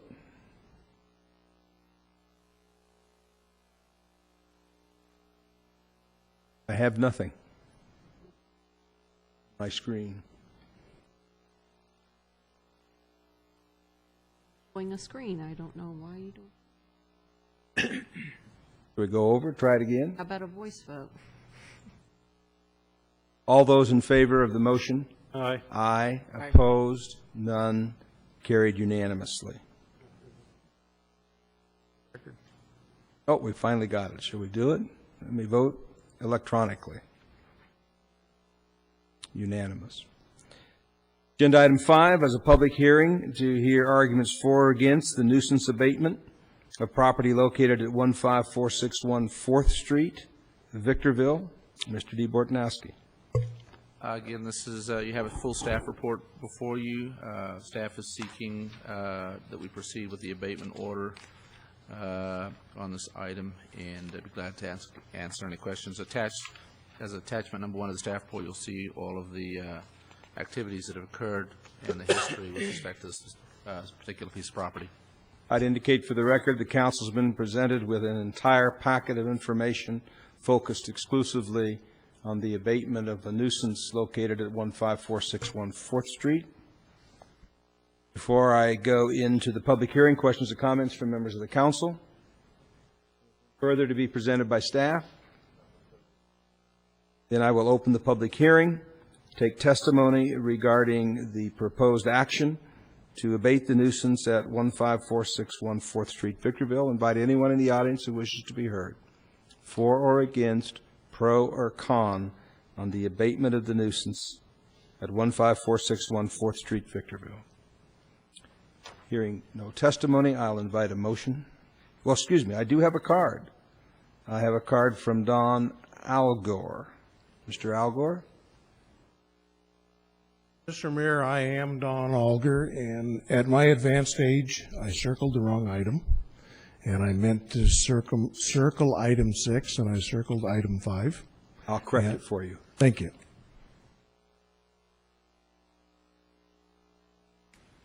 Hearing no testimony on item 5, I will close the public hearing. Council, I'll invite a motion. So moved. Second. Been moved and seconded. Here we vote. Unanimous to abate the nuisance at 15461 4th Street. Agenda item 6, another nuisance abatement action, public hearing to hear arguments for or against the abatement of the nuisance at 15623 5th Street of Victorville, California. Again, I would indicate that the council has been provided with a complete packet of information, very in-depth analysis of all of this with colored photographs. And this is a public hearing to take testimony for or against, pro or con, on the issue before the council dealing with the abatement of a public nuisance at 15623 5th Street, Victorville. I'd ask if there's any questions or comments from members of the council before I open the public hearing. Hearing none, anything further to be presented by staff? Nothing additional to the staff report, Mr. Mayor. Then I would open the public hearing on agenda item 6 and indicate that I have 2 cards. The first card would be Don Algor. Mr. Mayor and council members, I am Don Alger, and I'm here with Mr. Ernest Ponce. We are private lenders on the property, and we are not per se objecting to the abatement, but we would like to give you a little bit of background of where we stand on it, or why we're here. The current owner of the property approached us to make a loan on the property so that he could purchase it and rehabilitate it. We felt like we did our due diligence, checked the preliminary title report, checked the property. There was nothing on the prelim. There was nothing posted on the property at that time. There was nothing indicating a weed abatement or anything like that from the city of Victorville on the property. Obviously, the property needed to be rehabilitated, which we've made loans like that before. And we subsequently made the loan, got a title policy, which again showed no recorded items by the city of Victorville. We were not aware of any kind of a problem with the property until about 6 weeks ago when we were notified that it was scheduled for demolition. There would be no reason for us as lenders to be aware of it. The loan is current. We wouldn't inspect the property when payments are being made. And then coming back up and looking at the property and the condition and what's been done since we originally made the loan, excuse me, which mostly is negative, we're not arguing the demolition of the property. We do have a problem with the fact that nothing was recorded prior to us making the loan by the city. We have a problem with the fact that we weren't notified until it was totally, basically a done deal as far as the condition of the property. We also understand from Mr. Duran that the city had a consent to demolish from the previous owner. That's an unrecorded item. And we just think that lack of constructive notice through the recorder's office is in error by the city. And we really don't know what to say. Maybe it would be help. What do we do? Well, Mr. DeBortnowski, in terms of recording liens or other notification with the county recorder so that it would become constructive knowledge to the general population, what is your response to that? We would have provided notice to the record owner on the county recorder's records, and that's what's required by the statutes and the municipal code. According to the official record on December 12, 2007, the city obtained a litigation guarantee on the property identifying all individuals or entities claiming a legal interest in the property, and then all of those entities identified in the litigation guarantee were sent a notice. Know whether Mr. Well, let me ask, is there a deed of trust on this property that? Yes. Is it in the name of Mr. Al Gore? Or yes. Is that included in the litigation? Well, I don't have the list on litigation guarantee. The litigation guarantee was conducted on December 12, 2007. So did your deed of trust exist at that time? Yes. Well, in the interest of fairness, I would suggest to the council that we again continue this item to see whether or not there are any procedural issues that we should consider. I think that the nuisance needs to be abated. By the same token, if not, for whatever reason, either know of your existence or do what we should have done to make sure that you would have known of our interest, I'm willing to continue it for a couple of weeks to take a look at that. I don't know where that will take us, but I think it is important in the interest of fairness and due process that we find out. And clearly we were trying to determine who was involved, and if we overlook something or there's something that consider, I think a 2-week investment on our time. Okay. Concerns or opposition to that from members of the council? Just for the record, the first. Do you see any legal issues with that, Mr. DeBortnowski? No, I don't, and I agree that Mr. Roberts indicates there was a litigation guarantee, so I'd like to see what the context of that said. Okay. Our first notification letter was dated August 5 of 2008. We did receive that. Okay, I'm going to leave the public hearing. Can I ask one question, Mr. Mayor? The current owner is Navi Omar? Correct. According to our records, the property was transferred to Mr. Omar on July 1st, 2006. I don't have that, but that would be about right. Okay. And we made the loan at that time. Our litigation was in 2007, so yeah, we need to check into why then. And there's actually two deeds of trust on it. One's in my name and one's in Mr. Ponce's name. We'll leave the public hearing open, and we will continue this item to the next regularly scheduled council meeting, which would be the first Tuesday in October, which is, I believe, October 7th. 7th? Yes. October 7th or 2nd? 7th. 7th. Okay. Same time, same place? Same time, same place, 7 p.m. these chambers. Okay, thank you. I also have a card from Paul, if I pronounce it correctly, Chassie.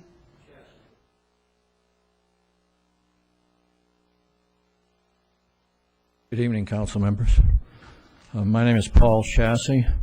I'm a volunteer at the California Route 66 Museum and also serve on the board of directors. And I am here to speak for abating this property as soon as possible. And I feel it's very important, and let me state a few reasons why. About 5 years ago, I started volunteering at the museum. At that time, I noticed the burned out apartment building at the back of the museum. And approximately the spring of 2005, I started making calls to code enforcement. I've got dozens of calls recorded, in last ones in just the last month or so. And so I'm finally glad to see that this issue is hopefully resolved, but perhaps there's a little fly in the ointment tonight. It's important that this issue be resolved after 5 years or more, and the reason is because of the California Route 66 Museum and what it means to Old Town. Our museum faces that apartment building. The only way to get to the museum is through the alley that drives right by the burned-out apartment building. When the tourists park their cars, they face that burned-out apartment building. Now, the museum is trying to preserve Old Town, preserve historic Route 66. The way we do that is have tourists come in. And we try to take pride in the museum and pride in the town because we're showing off to people. Who are these people we're showing off to? Just let me give you a couple quick examples. I volunteer on Thursdays at the museum. On August 28th of this year, we had visitors from Italy, 2 groups from France, Switzerland, Netherlands, New Zealand, Japan, and a couple of people from Apple Valley. Well, if you could get Mr. D. Bortnowski to visit, he's from New Zealand, so you could expand the list. All right, I'll add him to the list. From May 10th of this year to September 1st, approximately 3.5 months, we've had 2,844 visitors to the museum. 52% were foreign tourists. 43% were outside of the Victor Valley, in other words, all 50 states. 5% were local visitors. So what we want to do is when these tourists come in, when we go back home to Boston or Florida or Europe or Asia, they're going to tell their friends when their friends come to drive Route 66. And most of these people are driving the whole route from Chicago to Santa Monica. And what do they do when they get down the 15 freeway? How do they know it's here? Well, they know it's here. And they drive off the route, off 15 to come down Route 66 to visit our museum. So when they get back home, we want to make sure they tell their friends, come back and see that wonderful museum. But I'm a little embarrassed, but I think that's going to be over with now. I'm a little embarrassed having them come here and park their cars in their driveway. So with that, I would like to just say that I hope that we can get this over with just as soon as possible. 5 years is a long time, and I know there's been a lot of issues, but I'm hopeful we can get this resolved. Come November 8th, we're going to have our 13th annual Classic Car Show. We'll probably have 150 cars or more, several hundred people there. People from all over the state, all over the country are going to come to visit that museum. It's going to be on the website, it's going to be in newspapers, and I'd like to be able to present them with a nice, clear view of a vacant desert land out there. And so with that, I just want to say that I volunteer on Thursdays, and I'd like to extend a personal invitation to all the council members to come to the museum on Thursdays, and I will give you a personal guided tour. Thank you. I would just indicate that the council is very, very supportive of the efforts to preserve the heritage of Route 66, and the museum is a vital part of that. You're to be commended for volunteering, and the efforts to rehabilitate Old Town are fraught with minefields that we have to walk through. And I think the 5 elected officials, if they were unencumbered by Mr. D. Bortnowski and Mr. Roberts, we could solve a lot of these problems, but we'd end up in jail. So we're moving as quickly as the legal process will allow us. There are due process rights that have to be preserved and constitutional issues that have to be protected. But we understand your concern, and we're going to fix it as quickly as we can. Thank you. With that, and with no opposition from Mr. Algor, we are going to continue item 6 for 2 weeks to the next regularly scheduled council meeting, 7 p.m. these chambers, October 7th, 2008. Item 7, another public hearing for a nuisance abatement at 16771 D Street, Victorville. It's a public hearing to take testimony for or against, pro or con, on the issue of abating the nuisance at 16771 D Street. Before I open the public hearing, questions or comments from members of the council? Anything further to be presented by staff? Nothing additional to the staff report, Mr. Mayor? Then I will open. Oh, there is something, I believe that the individual on this property has been in contact with staff, has asked for actually an administrative hearing. Staff seems willing to accommodate that request, and I believe would seek to continue this item for about 45 days. Any opposition from members of the council?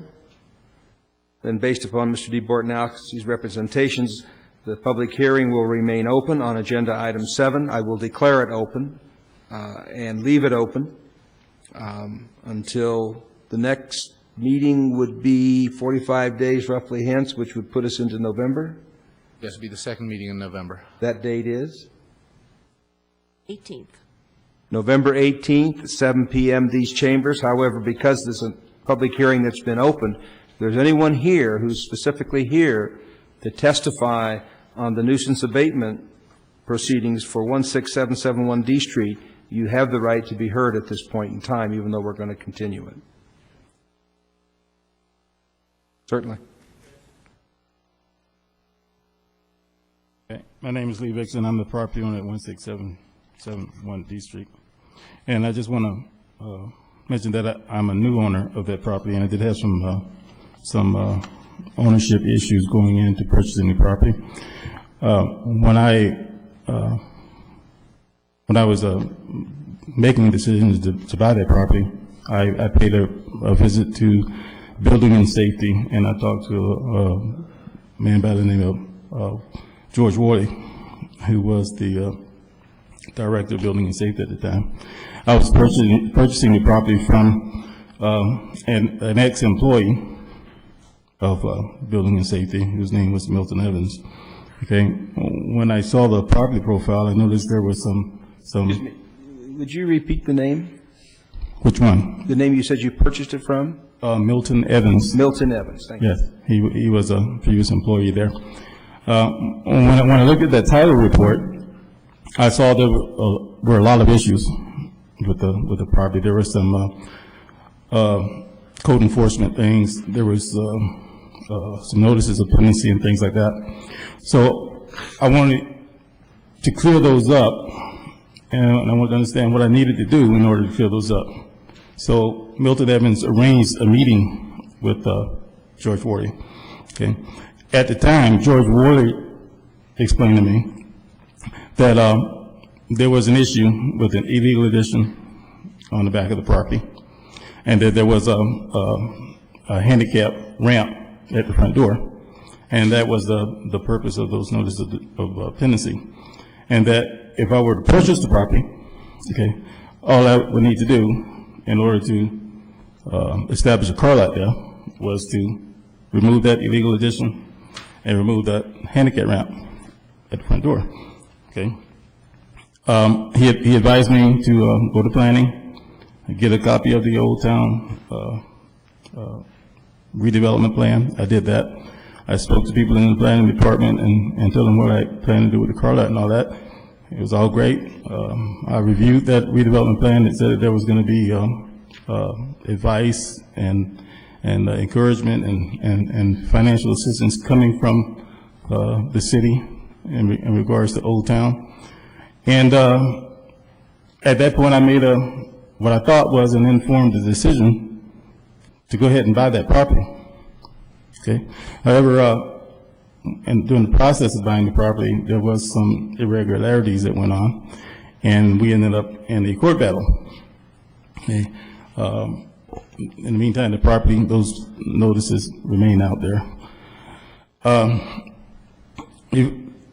When I went to court, say December of 2007, and I won the case, and I am now the legal owner of the property.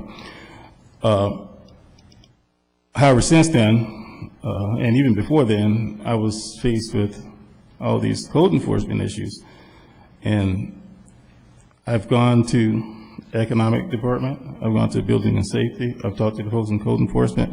All those things that were explained to me by George Worley in the planning department, and all the stuff that I read in the Old Town redevelopment plan, they seem to be all fictitious. Okay, I went to the economic department and said, hey, well, you know, I bought this property. I'd like to remodel it, redevelop it. And I said, well, there's no money for that. Okay, code enforcement writes me up and said, well, these buildings are old, dilapidated, and should be torn down. But then they won't even tell me what the structural deficiencies are. Okay, investors come in and say, well, you know what, I'd like to invest in this property and help you rehabilitate this property. You go to code enforcement says, well, we won't even talk to you until the buildings come down. So they walk away. This has happened 3-4 times already. They seem to be only interested in demolishing those buildings. After all my good pre-investigation, pre-research, that seems to be all they're interested in doing. It's been my position, well, I would have never bought these properties had you told me from the beginning that this was the case. I would have walked away. Okay.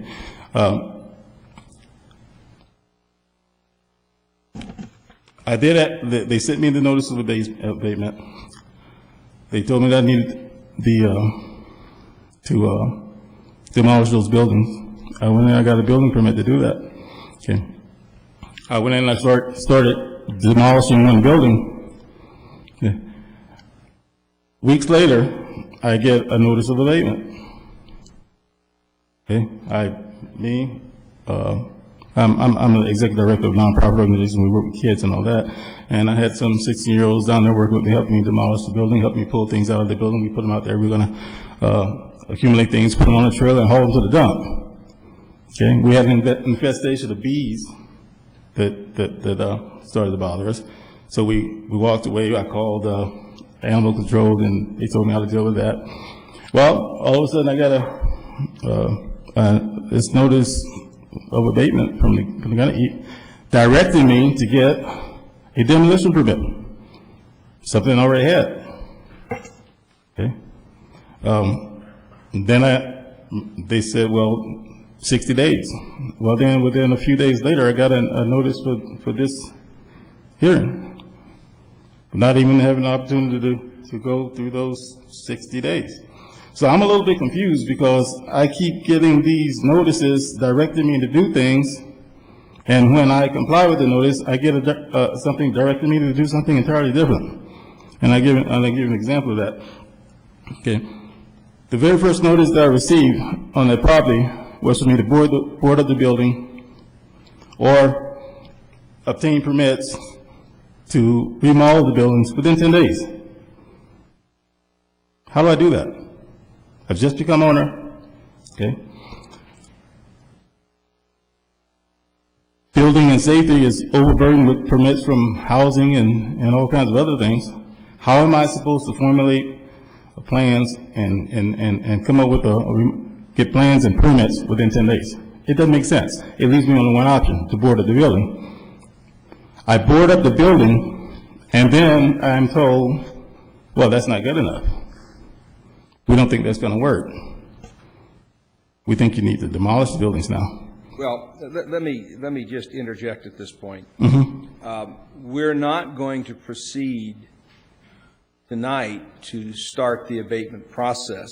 Well, I understand that. But building because you have requested an administrative hearing. And so the action of the council is being delayed so that your request to have an administrative hearing can be accommodated, and hopefully in that process some of the confusion or the misunderstanding or the duplication or whatever it may be will get sorted out, and at some point the end product of the administrative decision hopefully would be a resolution of this dispute that everybody feels comfortable with. But the council's not going to do anything tonight.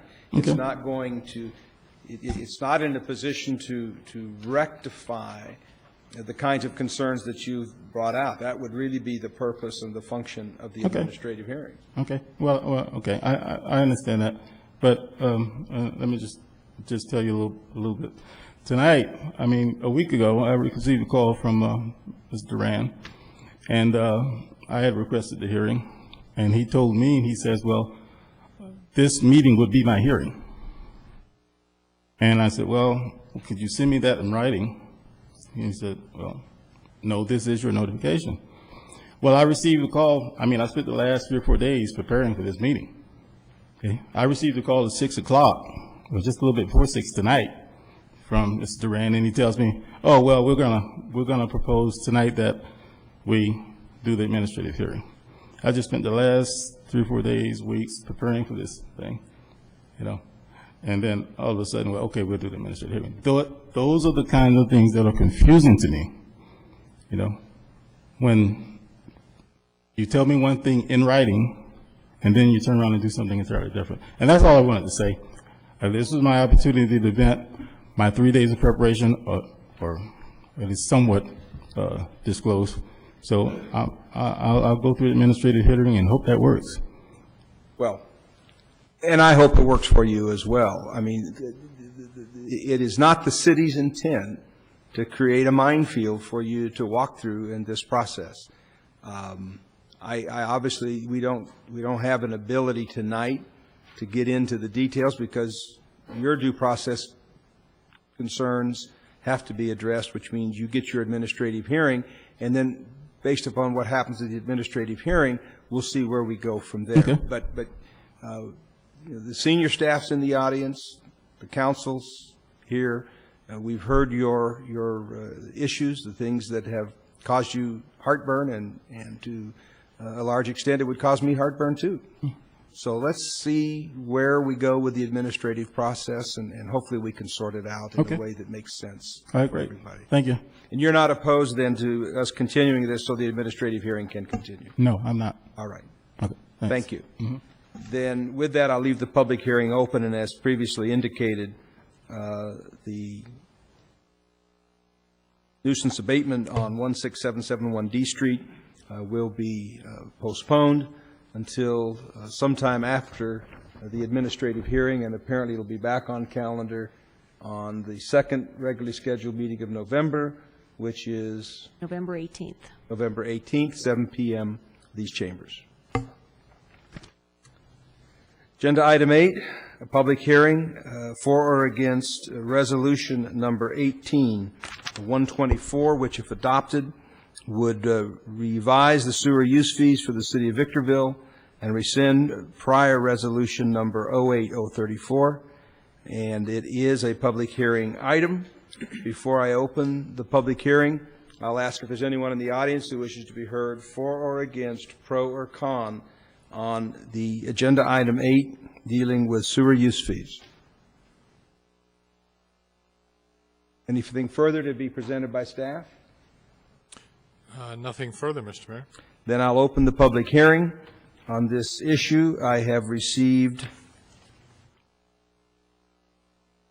2 cards. The first is Al Catillo.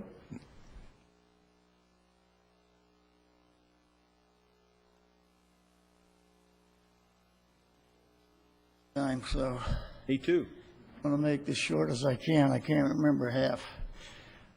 You guys are wanting more money for utilities. The only thing that bothers me, and I think the city deserves a new clubhouse at the golf course, but not when the city's going broke. I think you could have made better use of the $10 million right at this particular moment, because the city's not doing too well financially from what I read in the paper. The reason I stayed this late is because I want to read something in the paper, and it has to do with the utilities, but I wanted the person to have to defend himself. I didn't want to just come in the 3-minute thing and say something about somebody and not being able to have them say, to me, I'm wrong or whatever. I like debating and I like arguing.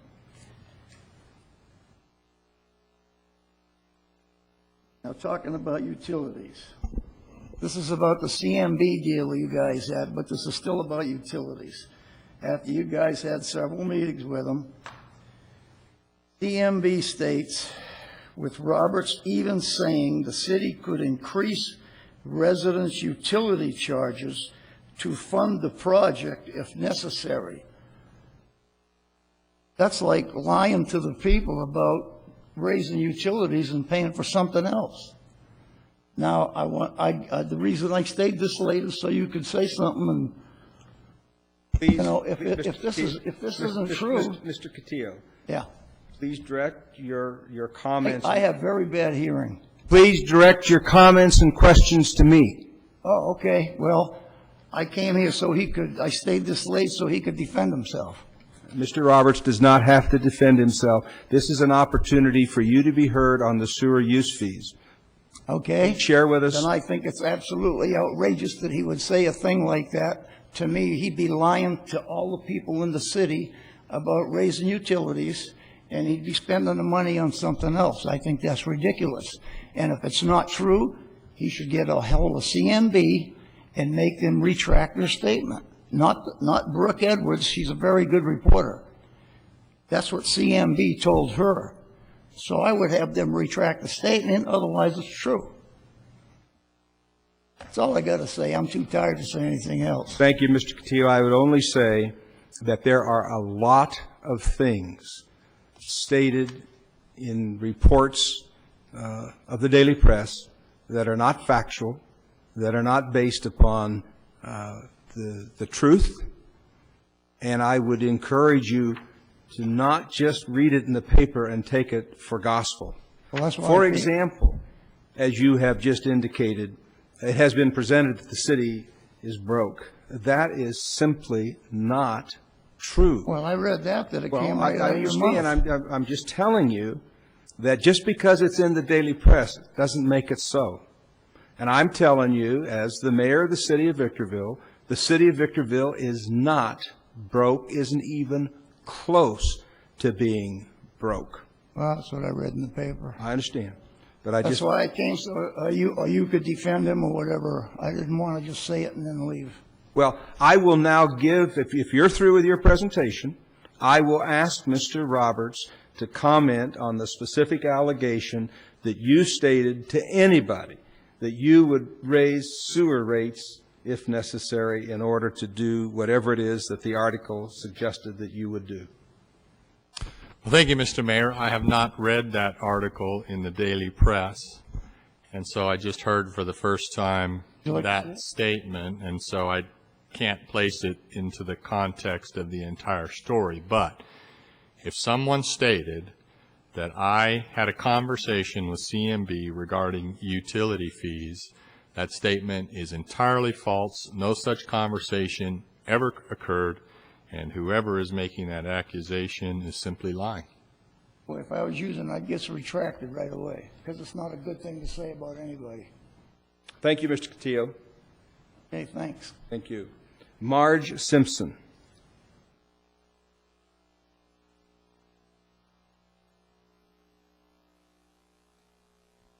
Good evening, Mayor, council members. I'm Margie Simpson, and I live at 15252 Seneca Road, Gold West Mobile Home Park. I'm here to speak to you about your sewer or your proposed sewer rates, and I'm a little concerned. I'm a retired school teacher, and I realize that living in a mobile home, I'm a victim of rent on my home, and I see pass-through fees being passed through to the residents of Gold West Mobile Home.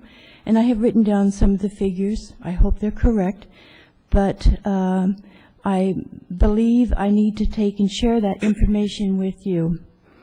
In 2006, Mr. Ludwig raised our sewer fees from $8 to $20. And that figures out to be about $5,625 a month for the sewer fee, amounting to $67,500 a year. Mr. Ludwig obviously just passes on the fees to their members. We have 375 spaces. The homes are residents of family and seniors, and low income, I would say. I am concerned because with my retirement from teaching, I feel like I'm like one step before becoming a bag lady. And I do have to be pleased about finding out where the Baptist church is, because I may be standing in line there. But I would like for each of you to consider not raising the fees at this particular time. Thank you. Any questions or comments for Ms. Simpson? Thank you.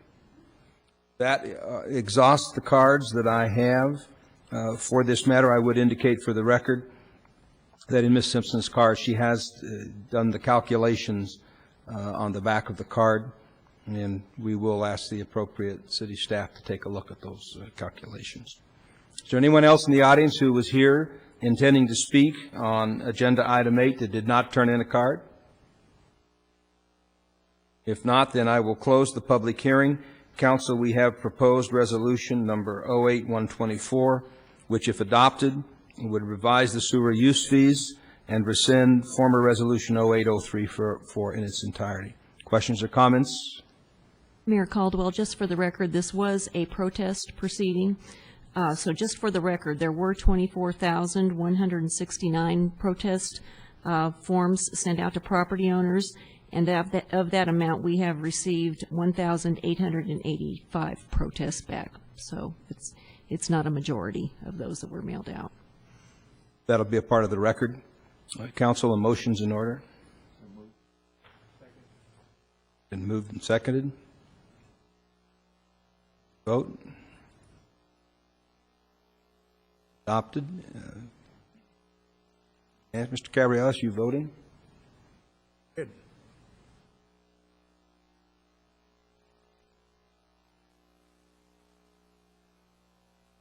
I didn't see it on the screen.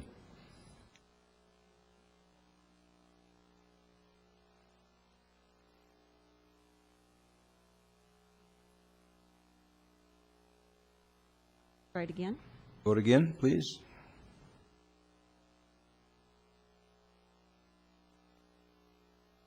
Unanimous. Item 9 is the consent calendar. It has been predetermined to be routine, non-controversial. It will be adopted with one motion unless there's a request for removal, and I do have a request from Al Catillo to remove 9F. Catillo?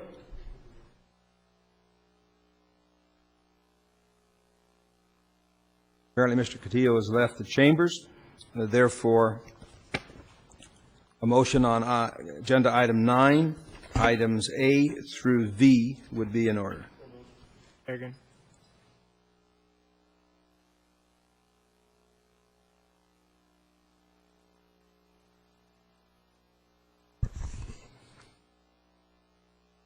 Nothing on the screen. Cabriolas and Mr. Hunter? Pardon? Unanimous. Item 10 is a request to amend the service provider agreement with Epic Land Solutions to increase the contract for a not to exceed $952,000 and extend the terms of the contract till August 14th, 2009 for services provided with regard to La Mesa Road and Nisqually Road I-15 interchange. Questions or comments? Second. Moved and seconded. May we vote? That's unanimous. Item 11, request to approve a commercial lease agreement with H&E Brothers Investment Company for the use of the old H&E building at 15121 Palmdale Road. Mr. Mayor, if I might just make a comment on that. I want to commend the Public Works Director for negotiating on that building. I understand we got a good lease agreement for that building, and I know it's been reported that it may be used for animal shelter. I would like the council to consider, and the city manager to consider possibly using that building for other uses other than animal control shelter. I think that's a great location for possibly a Boys and Girls Club or something to that effect, going along with the U-turn program, and not placing an animal shelter there. But that's something we could look at. I would recommend wholeheartedly the lease agreement, but I'd like to consider using it for something else. That's your motion? It is. Is there a second? I'll second it. May we vote? I need a second, thank you.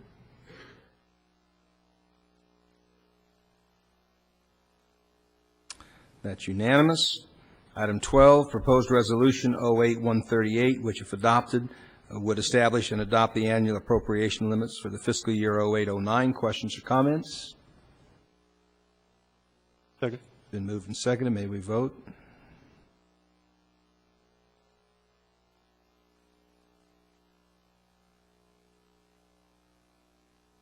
Nothing on the screen. Caldwell? No? Slower and slower. Bedtime. Unanimous.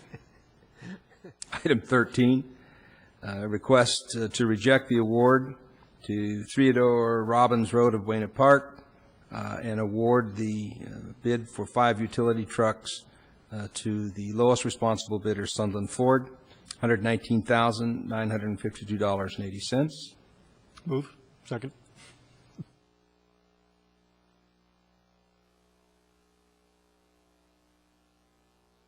Unanimous. Item 14, request to approve a contribution of $300,000 to the High Desert Corridor Joint Powers Authority for initial costs within the limits of the existing US 395, San Bernardino County line, and appropriate that from the federal demonstration funds assigned City of Victorville. Questions or comments? For approval. I'll second. Just a comment that we had an initial grant of $800,000 from the federal government on this demonstration. This is the addition. Victorville was put in charge of controlling the money until we felt the appropriate project, and so we've contributed into the east-west corridor. Exciting moment. We'll see what happens, but it's off and running. We vote and go back. There it is. Unanimous. Okay. Item 15, request to award a contract to Parsons Transportation Group, $255,200 for partial construction, management, inspection services for Nisqually Phase 2. Second.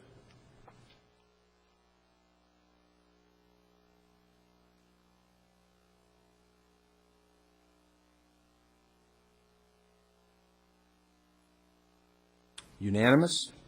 Item 16, proposed resolution 08-139. We, I think, dealt with 16 concurrently in the RDA. That is correct. You've already approved this item.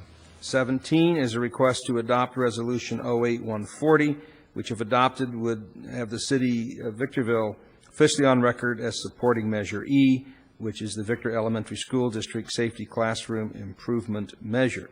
Questions or comments from members of the council? Well, certainly there doesn't seem to be anybody in opposition. I do have a card from Dr. Marsden. It sounds like you've got the council, but if you feel compelled to come up and talk and maybe undo our enthusiasm, come right on up. Actually, for the record, why don't you come up and at least say a few words as to why you agree with our decision to support your... Wait a minute, you don't know that yet. I can read minds pretty good. Well, I do want to say that we promised return on investment of the city, and just to give evidence of that, results are in from our latest API. And if you look in terms of results across the county for high poverty districts that are over 50% poverty, we're at 68% poverty.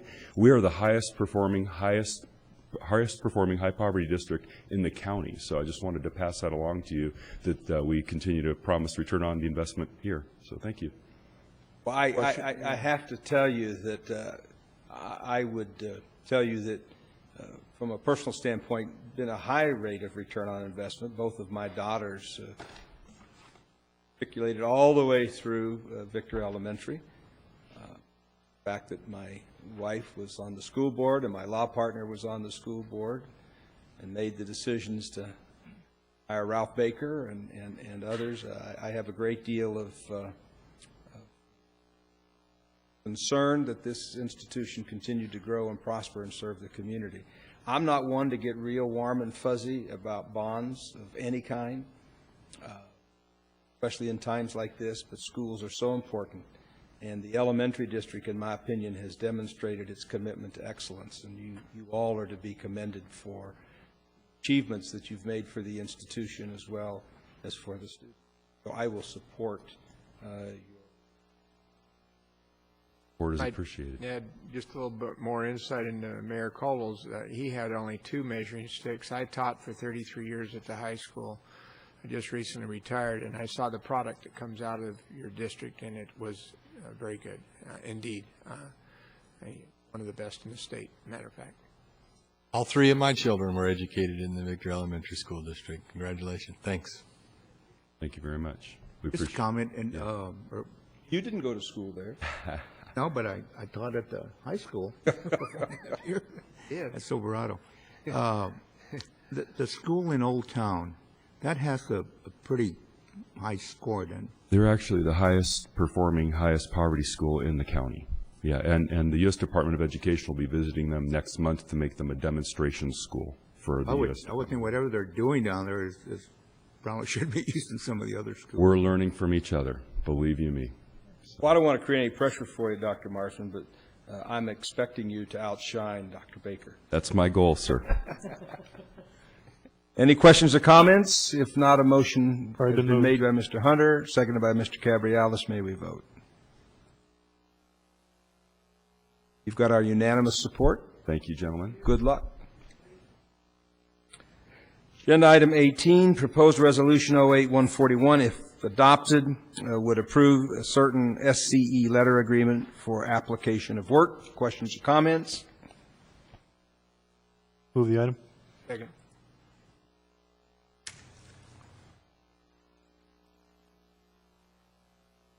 That is unanimous. Item 19, we're going to defer temporarily. We are going to go in a few minutes into closed session for a variety of items, one of which will be related to agenda item 19.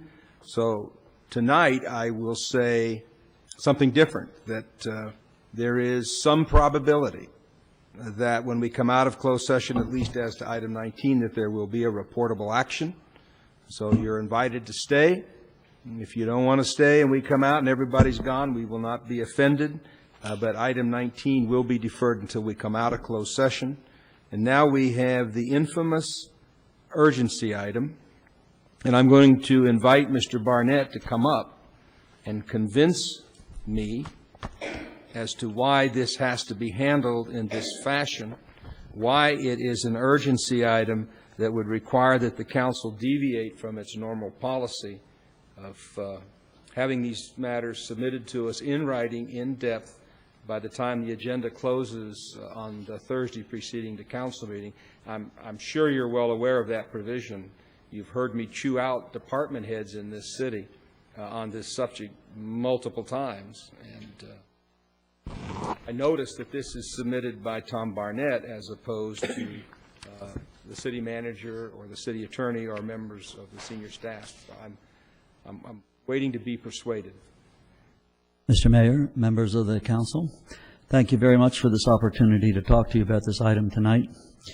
I do apologize for the fact that it's been brought to your attention on an urgency basis, and I'd like to take a minute and give you a little bit of background as to why that is the case.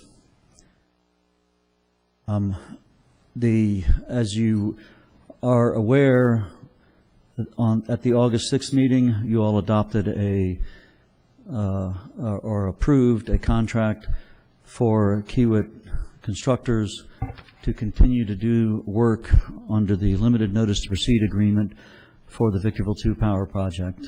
And the reason that you adopted that was because so that they could continue to do work that would enable the project's schedule and pricing to be maintained. And at the time, the extension was, it was an extension of the original LNTP agreement, an addendum that covered work to be done in the month of August. And at that time, we felt that we would be entering into an EPC contract, it's called, Engineering Procurement Construction Contract, that would be in place by the 1st of September that would cover work that needed to be done in September and October. And then subsequent to that, in fact, late in August, we determined in consultation with our financial advisors and with Goldman Sachs that it would be more appropriate to have that EPC contract not signed by the city and have it be something that we negotiated to the point of being able to execute, but then left it to be actually signed by the entities that were exploring to have purchased the Victorville 2 project. And so there would be no reason for the city to step in. And with that decision, we realized that the LNTP agreement, Addendum 1, only ran through August, that we were therefore going to have a gap in September and October because we didn't expect to be able to have a buyer execute the full EPC contract until November.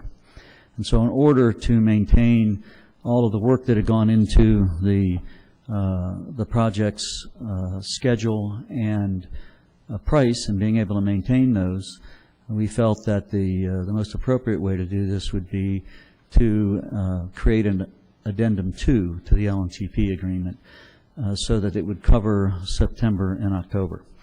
And so at that time, working with the city's council, we attempted to put together the addendum that would cover this and in time to get it in front of the city council.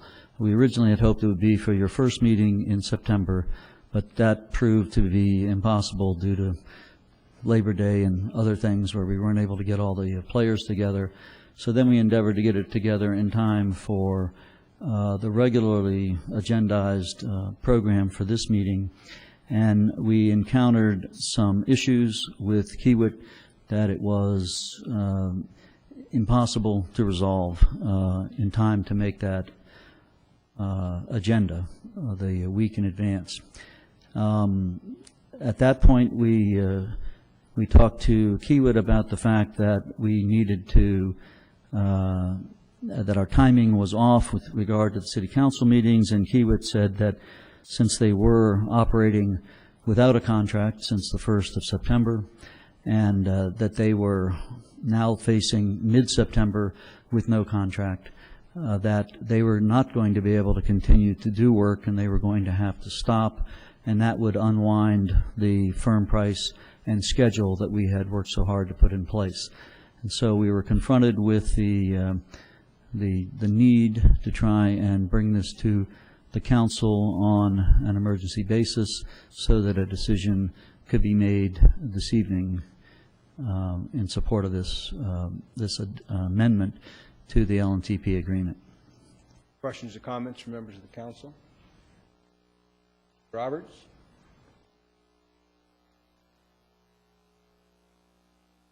I'm sorry, has the item been added? No, I want your comments before we take that issue up. Agree with Mr. Barnett's assertion that it's an urgency item? Bortnowski? My understanding in talking with Barnett is that the two critical elements to add this to the item pursuant to Government Code 54954.2b2 is that the item arose after the posting of the agenda and that there's an immediate need. I've talked to Mr. Barnett, and I know that everybody involved tried very hard to get this agreement complete, but there were some significant deal points that were not able to be completed until Monday, which is after the posting of the agenda. Those were critical to the terms of the agreement, and as Mr. Barnett has indicated, if we do not take this action, there's the potential of Kiewit walking from the project, and that would be significant cost to the city. I'll move the findings. Second. There'll need to be a voice vote taken on this item because it wasn't on the agenda. It's been moved and seconded. Questions or comments on the motion? All in favor? Aye. Opposed? None. The item is now added to the agenda. We have the staff report prepared by Mr. Barnett, which is about, now the pages aren't numbered, so anyway, multi-pages with an exhibit. Questions or comments of this document or the staff report from members of the council? I would move for approval of the extension. Is there a second? Second. Been moved and seconded to have addendum number 2 to the Kiewit Power Construction Limited notice to proceed. All those in favor? Aye. Aye. Aye. Opposed? None. Carried unanimously. Mr. Mayor, if you don't mind, my criticism again is we continue to have things come forward on a last-minute issue. And I understand why you tell me it's here, but this is not the first time we've had an issue come before us at the last minute. We have to do something about getting these things done ahead of time so we can review them, I can digest it, and have time to do it. As I've told everyone before, I don't read that fast. I need time to, resolve what's going through my mind. So I have to reiterate again, you guys need to get your items done. I don't know what it takes to do it, how you have to do it, but please get them here before so it's not an urgency item. Okay? And we're not beating up on you solely. I mean, every member of the senior staff at one time or another has tried to get urgency items added to the agenda, and it's pretty well known that the council really gets cranky about that. And, we have a lot of respect for Peter Kiewit. They've done great work for this city in the past, and we chose them because we have confidence in them. But, based upon, perhaps their lack of understanding about the way we do business, I mean, they have their business protocols. I really would hope that this doesn't come up again with the Peter Kiewit contract. Let me just say that I assure you I understand your points, and we have made every effort to avoid this. And as I said, this item happened to be one that, despite all of our best efforts, we weren't able to avoid. But I assure you we'll make every effort to not have this be repeated. Well, you got the same treatment that any other member of the senior staff would get, so please don't feel put upon. All right, understand perfectly. Thank you. All right, that concludes everything except agenda item 19, which we will deal with at the end of the closed session item. I will now invite the City Council, City Attorney, City Manager, and appropriate senior staff into closed session for all of the items that are enumerated on the council agenda. I'm unaware that any have been removed, Mr. D. Bortnowski? Correct. Nothing's been removed. And nothing's been added? Correct. Well, I can't tell you whether we'll be in there for 20 minutes or 2 hours, but if you're all gone when we come out, thanks for being here, and we will see you next time.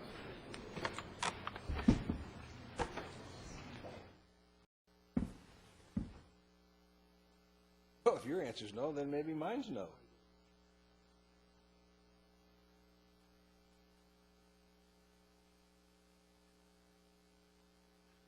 All right, we've come out of closed session. We have some reportable actions. Attorney, Mr. D. Bortnowski, structure the reportable action. The council authorized finalizing settlement agreements with the Engels on two parcels. The first parcel is 0460-24211 for a total purchase price of $54,450. The second parcel is 0460-24212 for a total purchase price of $163,350.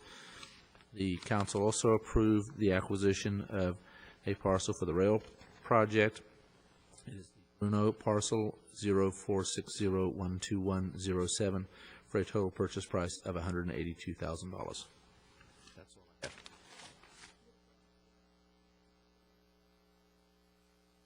We have the generator. That's right. There's a item before Carolee, the Item 19. fund the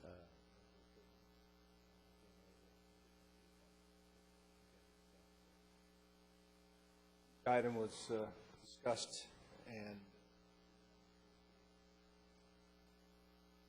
that concludes the council meeting. And